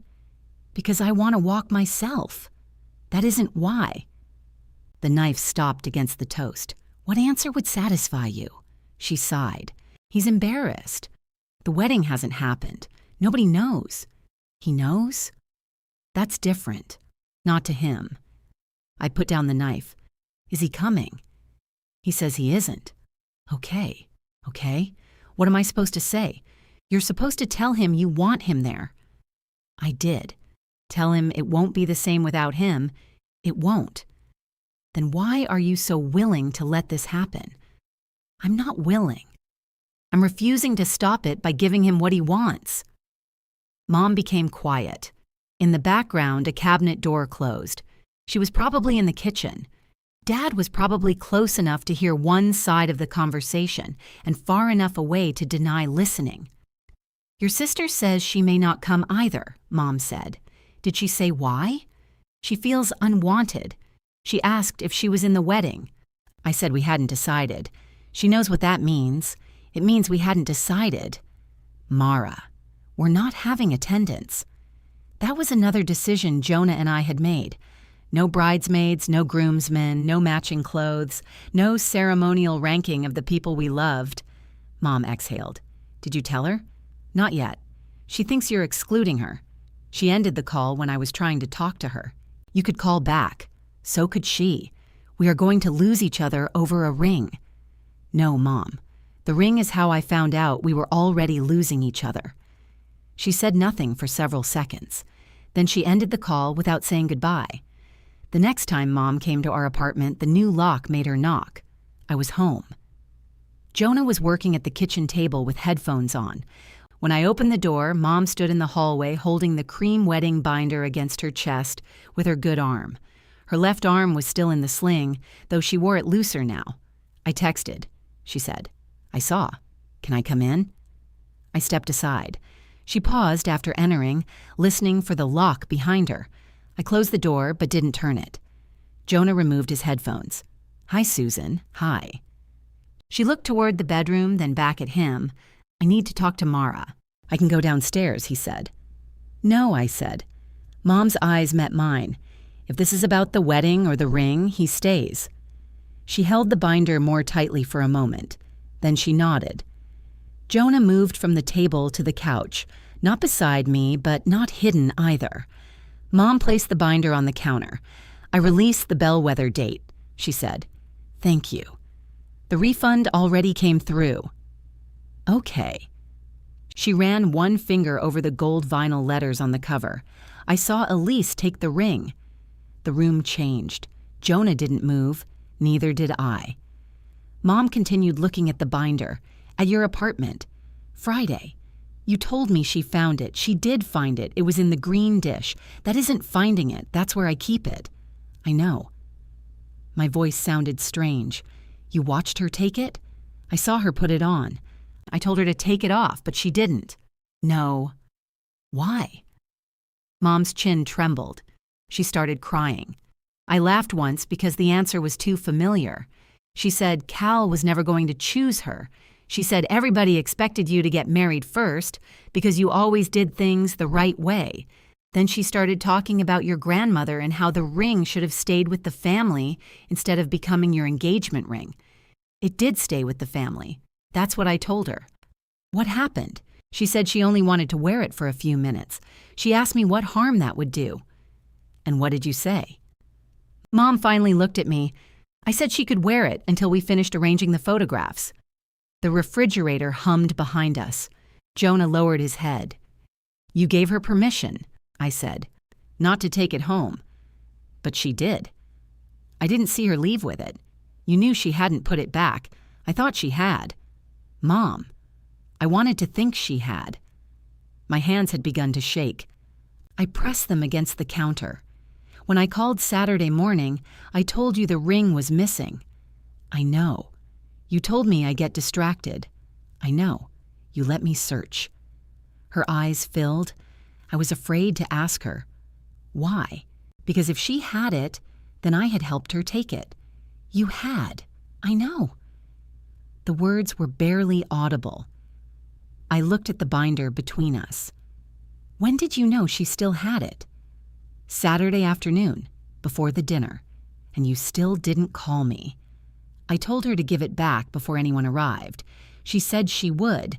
Then she and Cal fought, and she came late, and everything was already happening. You saw her sit down wearing it. Yes. You watched me welcome her. Yes. You told me the night wasn't about a ring. Mom covered her mouth with her good hand. I wanted her to stop crying. The instinct appeared before the anger could block it. I hated that most of all. "Why are you telling me now?" I asked. She lowered her hand. "Because I keep asking you to forgive something while I'm lying about what happened." Jonah stood quietly and went into the bedroom, closing the door behind him. He hadn't been asked to leave. He was giving the rest of the moment back to us. Mom wiped her face. "I knew you would be upset," she said. "But you're strong. You always get through things." Elise was falling apart, and I thought if I could just keep everyone calm, you knew I'd survive it. Her face crumpled. I understood before she answered. She had not believed I needed less. She had decided my pain was safer. "That's why it's always me," I said. "No." "Yes." "Elise can't handle it. Dad is difficult. You're overwhelmed. So I become the place where everything can land. I never meant." "You didn't have to mean it." She reached toward me, then stopped before touching my arm. "I am sorry," she said. "Not that you were hurt. Not that you took it wrong. I am sorry I let her take your ring. I am sorry I lied while you searched. I am sorry I asked you to protect us from what we did. It was the apology I had wanted. It did not feel the way I had imagined." I looked at the binder. "Are you asking to help with the wedding again?" "No." "Are you asking me to talk to Dad?" "No." To forgive Elise? No. Her answers came without hesitation. I needed you to know, she said, even if it makes everything worse. For once, she had brought me the truth without telling me what to do with it. I pulled out a chair. Mom sat. I sat across from her, the binder between us, and neither of us tried to move it. For a while, the only sound was the refrigerator and the faint tapping of Jonah's keyboard behind the bedroom door. Mom kept her good hand in her lap. Without the constant motion of adjusting objects, she looked unfamiliar. Did you ever think I might fall apart? I asked. Yes. When? She swallowed. After your grandmother died. What did you do? I brought groceries. You left them in the refrigerator and went to Elise's apartment because she'd broken up with Marcus. Mom closed her eyes briefly. I don't remember it that way. I do. Marcus had been one of Elise's shorter relationships, significant mostly because he ended it the morning of Grandma's funeral. Elise made it through the service, then locked herself in the guest bathroom during the reception. Mom spent the afternoon sitting on the floor outside the door. I washed casserole dishes and gave relatives directions to the highway. I thought you wanted to stay busy, Mom said. I did. I also wanted somebody to notice why. She nodded slowly. I should have. The simple answer took some of the air out of me. I had prepared for explanations. She kept giving me admissions. Why didn't you tell Dad the truth? I asked. He knows most of it. Most? He knows Elise tried the ring on at the apartment. He doesn't know I let her leave with it. You just said you didn't see her leave with it. I didn't. But I knew. The distinction was ugly and precise. And he still made the joke. Yes? Did you tell him before or after dinner? After. That should have mattered. It did slightly, not enough. Mom looked at the binder. He thinks I'm apologizing because I'm afraid you'll keep us out of the wedding. Are you? Afraid? Yes. Is that why you're apologizing? No. How do I know? You don't. I studied her face. She looked tired, older than she had before the surgery. The sling distorted the line of her blouse, and one side of her hair had flattened during the drive. For once, she had not dressed herself into authority before coming to see me. I'm not putting you back in charge of the wedding, I said. I know. You can come. Her eyes filled again. As a guest, I added, no planning. No fixing things when you arrive, no asking Nina to move tables or telling the photographer which side of my face is better. You're left, she said automatically. I stared at her. Sorry. A laugh escaped me. I covered my eyes with one hand. Mom laughed too, quietly and painfully. When I looked at her again, I said, if Dad comes, the same applies to him. He isn't walking me. He isn't giving a speech. He won't like that. He already doesn't.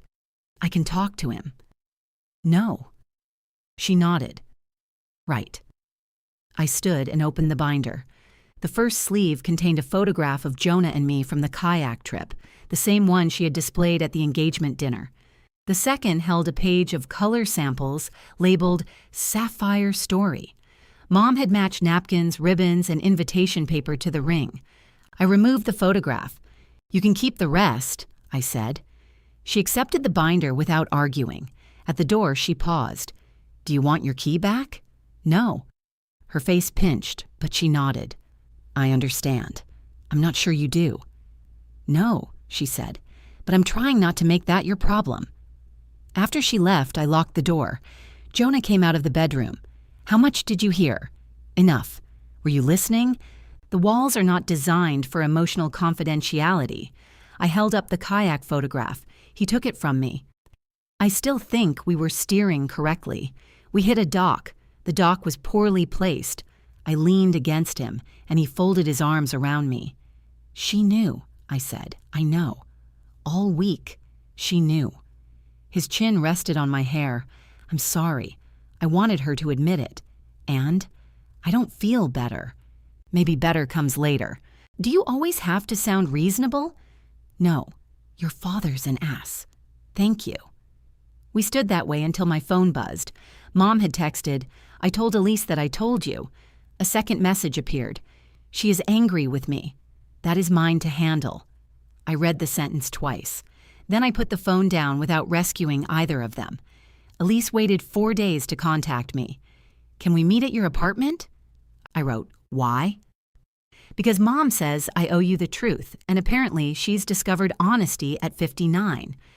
Mom was 62, but correcting Elise felt beside the point. I answered, "Sunday at 2. At 1:45 Sunday, someone tried a key in our lock. Metal scraped once, paused, then scraped again. I opened the door. Elise stood in the hallway holding a cardboard box. Her old key was still in her hand. 'You changed it,' she said. 'Yes, Mom told me. I forgot.' She put the key in the box. Inside were 2 sweaters, a roasting pan, my portable phone charger, 3 books, a silk scarf, a small toolbox, and the glass food container I had last seen at Easter. What is all this? Things I borrowed. You have my toolbox? You weren't using it. How would you know? You didn't know it was gone." I looked at her. "Sorry," she said. That sounded better in my head. She carried the box inside and set it on the floor. Jonah was out buying groceries, a trip I suspected he had stretched to give us privacy. Elise kept her coat on. "Do you want coffee?" I asked. "No." "Water?" "No." "All right." We sat on opposite ends of the couch. The box remained between our feet. She stared at the sapphire. "Mom said she gave me permission," she said. "She did. She's making it sound like I was crying and she had no choice. She told me she chose." That surprised her. "She said that? She said she let you wear it. She admitted she knew you took it home." Elise pulled at a loose thread on her sleeve. "She didn't know. She did. I put it in my pocket when she went to the bathroom. She knew." Elise looked toward the window. I waited. "I took it," she said finally. "The sentence was almost too small to contain 6 days. I took your ring from the dish. I knew it was yours. I knew you wore it every day. I put it in my pocket and left with it." I didn't speak. "The first night, I was going to bring it back. Then you texted the family chat that it was missing. You knew I was looking." "Yes." "Why didn't you return it?" "Because then I'd have to admit I took it." "You could have put it back. You were home. You had Mom's key. She wouldn't give it to me again." "So you wore it to dinner?" Her eyes dropped. "I put it on before Cal came over," she said. "I thought he was going to propose." "With another ring?" "Yes." "Then why mine?" I wanted to know how it felt to have one. You could buy a $10 ring. It wouldn't be that ring. There it was again. Not a ring. The ring. "Cal saw it," she continued. "He asked why I was wearing it. I told him it was Grandma's and that it might be mine someday." My stomach turned. "Mine how?" "I don't know. I was talking. You told him my engagement ring might become yours." I said it before I thought. "What did he say?" "He asked whether you knew I had it." "And?" I got defensive. He realized I was lying.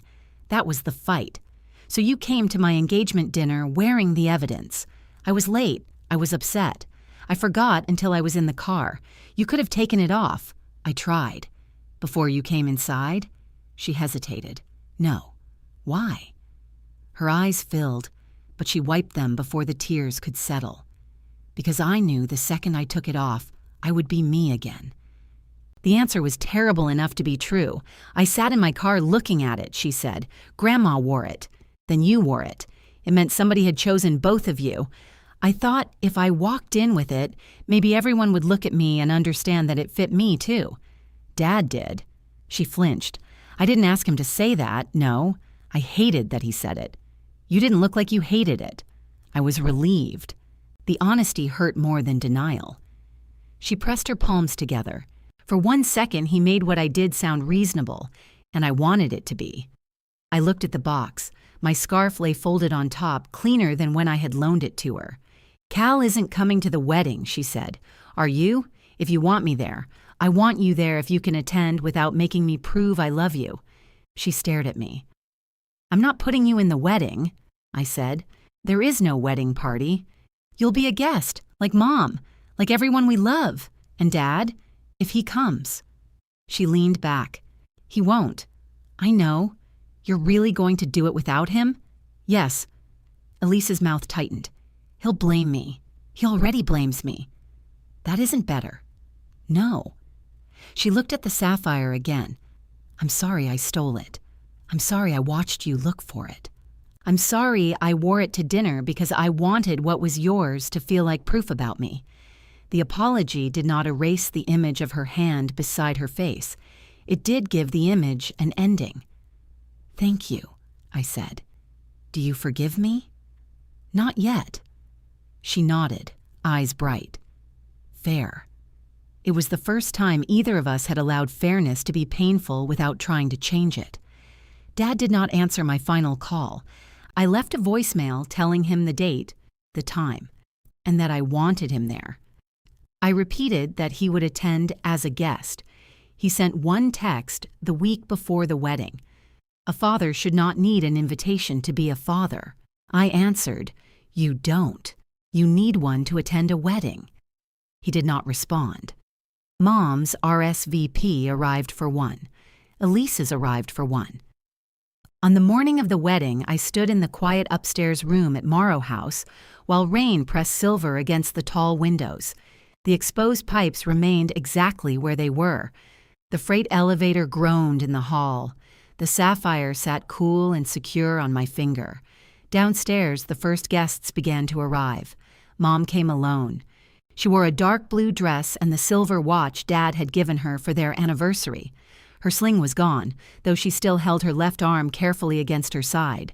I watched from the upstairs window as she paid the driver, stepped beneath a black umbrella, and entered Morrow House without looking back toward the street. A few minutes later, someone knocked on the door. Come in, I said. Mom opened it halfway. Am I allowed up here? Yes. She entered with both hands empty. No emergency sewing kit, no binder, no bag of things I might need without realizing it. She glanced at the dress hanging near the window and pressed her lips together. Do you hate it? I asked. No, you made the face. I'm trying not to say too much. You're allowed to like the dress. Her shoulders relaxed. I love it. The dress was simple, with narrow sleeves and a low back that required more complicated undergarments than its simplicity suggested. Mom walked around it once, examining the stitching. The left side will photograph. She stopped. Never mind. I laughed. You can tell me. The buttons on the left side are prettier. They're identical. I know what I see. She sat on the couch beneath the window. Rain slid down the glass behind her. Did Dad get my message? I asked. Yes. Did he say anything? He asked what time the ceremony started. My heart reacted before my mind did. This morning? Last night. And I told him. She looked at her watch. He got dressed, she said. Then he changed. I nodded. Mom's eyes filled, but she didn't turn his absence into a request. He chose not to come, she said. Yes, I'm sorry. So am I. She reached into her purse, then froze as if she had violated an instruction. What? I brought tissues. That's permitted. Are you sure? Only if you don't reorganize the tables with them.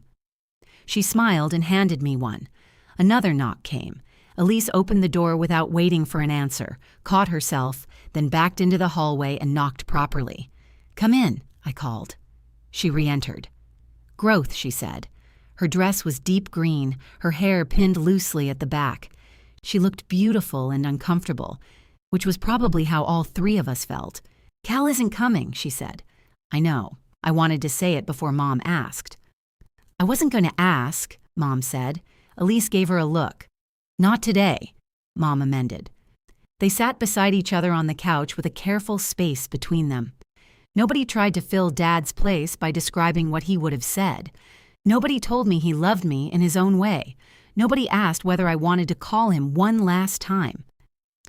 Mom helped fasten the buttons on the back of my dress because I asked her. Her fingers moved slowly, her recovering shoulder limiting her reach. When she struggled with the top button, Elise stood. Can I? Mom stepped aside. Elise fastened it without touching the sapphire on my hand. There, she said. Thank you. She met my eyes in the mirror. You look good. Better than you? Her face went pale. I'm sorry, I said immediately. That was cruel. No. She looked at our reflections. I earned that one. I don't want to collect things you earned. Her mouth trembled. You look like yourself, just expensive. That's what I was going for. Mom began crying. She tried to hide it by pretending to inspect the sleeve of her dress. Please don't, I said. I'll start. I'm not doing anything. You're leaking. My eye is irritated. Both of them. The air in this building is very dry. It's raining. Elise handed her a tissue. Nina appeared in the doorway wearing a black suit and the expression of someone who had already solved 3 problems without telling me about any of them. We're ready when you are, she said. Mom looked at me. Do you want us downstairs? Yes. She kissed my cheek carefully. I love you. I love you too. Elise hesitated. Then she hugged me without squeezing too hard. Don't trip in the freight elevator, she whispered. That sign says it was inspected. It says inspection requested. I turned to look. She was right. They left together. I stood alone for less than a minute before Jonah's cousin Rachel came to tell me the elevator had arrived. Rachel was not a bridesmaid. She had simply been standing closest when Nina needed someone with functioning legs. The elevator rattled on the way down. This is charming, Rachel said. It's authentic. To what? Shipping. The doors opened onto a narrow hall behind the dining room. Through the wall, I could hear chairs moving and someone coughing. There was no music yet, no father waiting with an arm bent for me to take. My body noticed the absence. I let it. Nina opened the double doors. Everyone stood. At the far end of the room, Jonah waited beneath the tall windows. He wore the dark suit we had chosen and a tie he had sworn he could knot himself. From a distance, I could already tell it was slightly crooked. Mom sat in the first row beside Aunt Celia. Elise sat on Mom's other side. There was no empty chair reserved for Dad, no symbolic space preserving the role he had refused. The aisle was short. I walked it slowly anyway. Halfway down, the sapphire caught the gray light from the windows. I thought of Grandma Ruth wearing it while washing dishes, gardening, and arguing with Lenny about secret menus. I thought of Elise twisting it at the dinner table. I thought of Mom watching me search. Then Jonah smiled. The ring became mine again. Not because nobody else had touched it. Not because my family had finally agreed I deserved it. It was mine because it had been given to me. And I had stopped treating other people's disappointment as evidence that the gift was a mistake. When I reached Jonah, he held out his hand. You descended beautifully, he whispered. The elevator did most of the work. We had written vows, but Jonah abandoned his halfway through just as he had during the proposal. I wrote something better, he said, looking at the folded paper in his hand. It became weird when spoken. Our guests laughed. He put the paper away. I choose you when you're easy to choose, he said.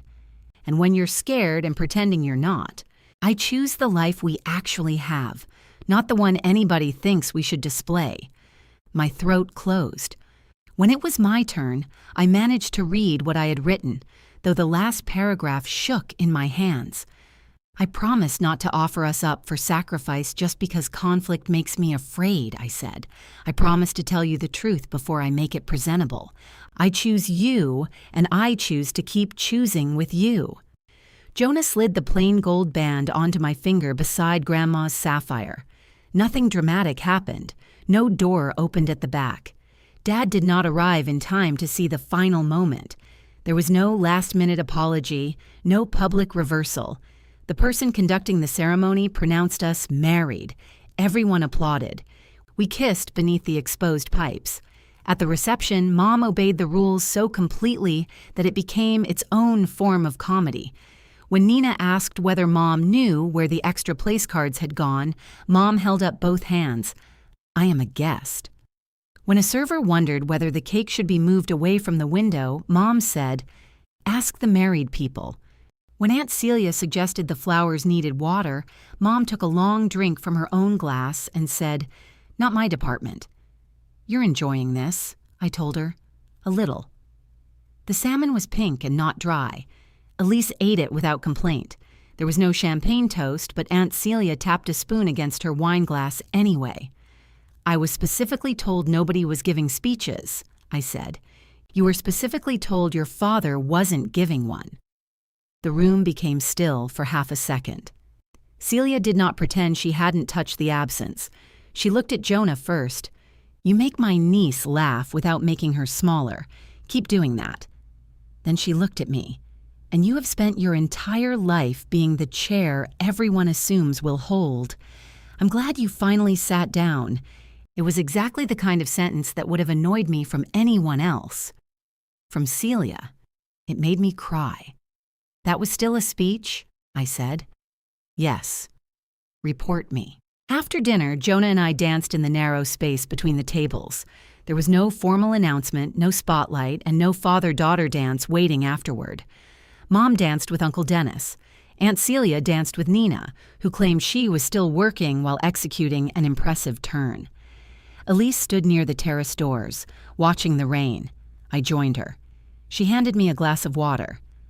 Mom said Grandma was right, she said. About what? Leaving you the ring.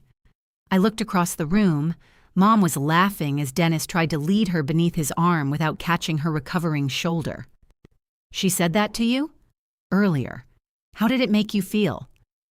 Elise considered lying. I saw it pass through her. Bad, she said. Then better. Then bad again. Fair. She looked at the sapphire. Do you think Grandma gave it to you because you took care of her? She told me why. Elise's eyes lifted. She said I stayed when there was nothing in it for me. Her mouth tightened. That sounds like her. It wasn't a contest. It felt like one. I know. I don't know how to stop doing that. I don't either. She glanced at me. You don't compare us. I compare us all the time. I just usually win categories I pretend don't matter. She laughed softly. I'm not forgiving you today, I said. I know, but I'm glad you came. Her eyes filled. Me too. Mom found me near the cake later, when the room had grown loud and warm. She touched my hand just below the rings. Ruth was right to leave it to you, she said. I looked at the sapphire, then at Elise across the room. It never needed to fit her, I said. It wasn't a prize for the prettiest hand. Mom winced at the echo of Dad's remark. No, she said. Grandma chose me. That was allowed. Yes, and Elise being hurt didn't make the choice wrong. No? Mom nodded, more to herself than to me. I wish I'd understood that sooner. So do I. She hugged me. She did not ask whether we were all right. We weren't. We were telling the truth, which was not the same thing but gave us somewhere to begin. Dad called 6 weeks after the wedding. By then, Mom had finished physical therapy. Elise and Cal were still together, though the proposal had disappeared from conversation. Elise returned things when she borrowed them. Most of the time, she asked first. Mom had begun phrasing requests with an awkward formality. Would you be available to drive me Thursday? It is okay if the answer is no. The first time she sent one, I cried in a grocery store parking lot. Then I answered honestly. Dad's name appeared on my phone while Jonah and I were assembling a bookshelf in our living room. One side leaned visibly left. Your section is wrong, Jonah said. My section follows the diagram. The diagram is wrong. That's convenient. The phone rang again. I answered. Dad did not ask about the wedding. Your mother says she doesn't want to host Thanksgiving, he said. Okay, Elise's apartment is too small. Okay, he waited for me to solve it. I tightened a screw. So what are we doing? He asked. Jonah and I are staying here. You're not coming? We can come for dessert if someone else hosts dinner. Who? I don't know. This family used to have traditions. It still can. Your mother can't cook for everyone. Then don't ask her to. He exhaled. You always knew the caterer. I looked at Jonah. He held out his hand for the screwdriver. I gave it to him. I'll text you the number, I said. That's it? That's the caterer. Silence. Then Dad said, I suppose we'll figure it out. I suppose you will. He didn't apologize. I didn't use Thanksgiving to force him. We said goodbye. I sent the number, set my phone face down, and returned to the bookshelf. Jonah tightened the last screw. The shelf straightened. "Hold this?" he asked. Held it because he had asked, because I wanted to, and because I could let go whenever I chose.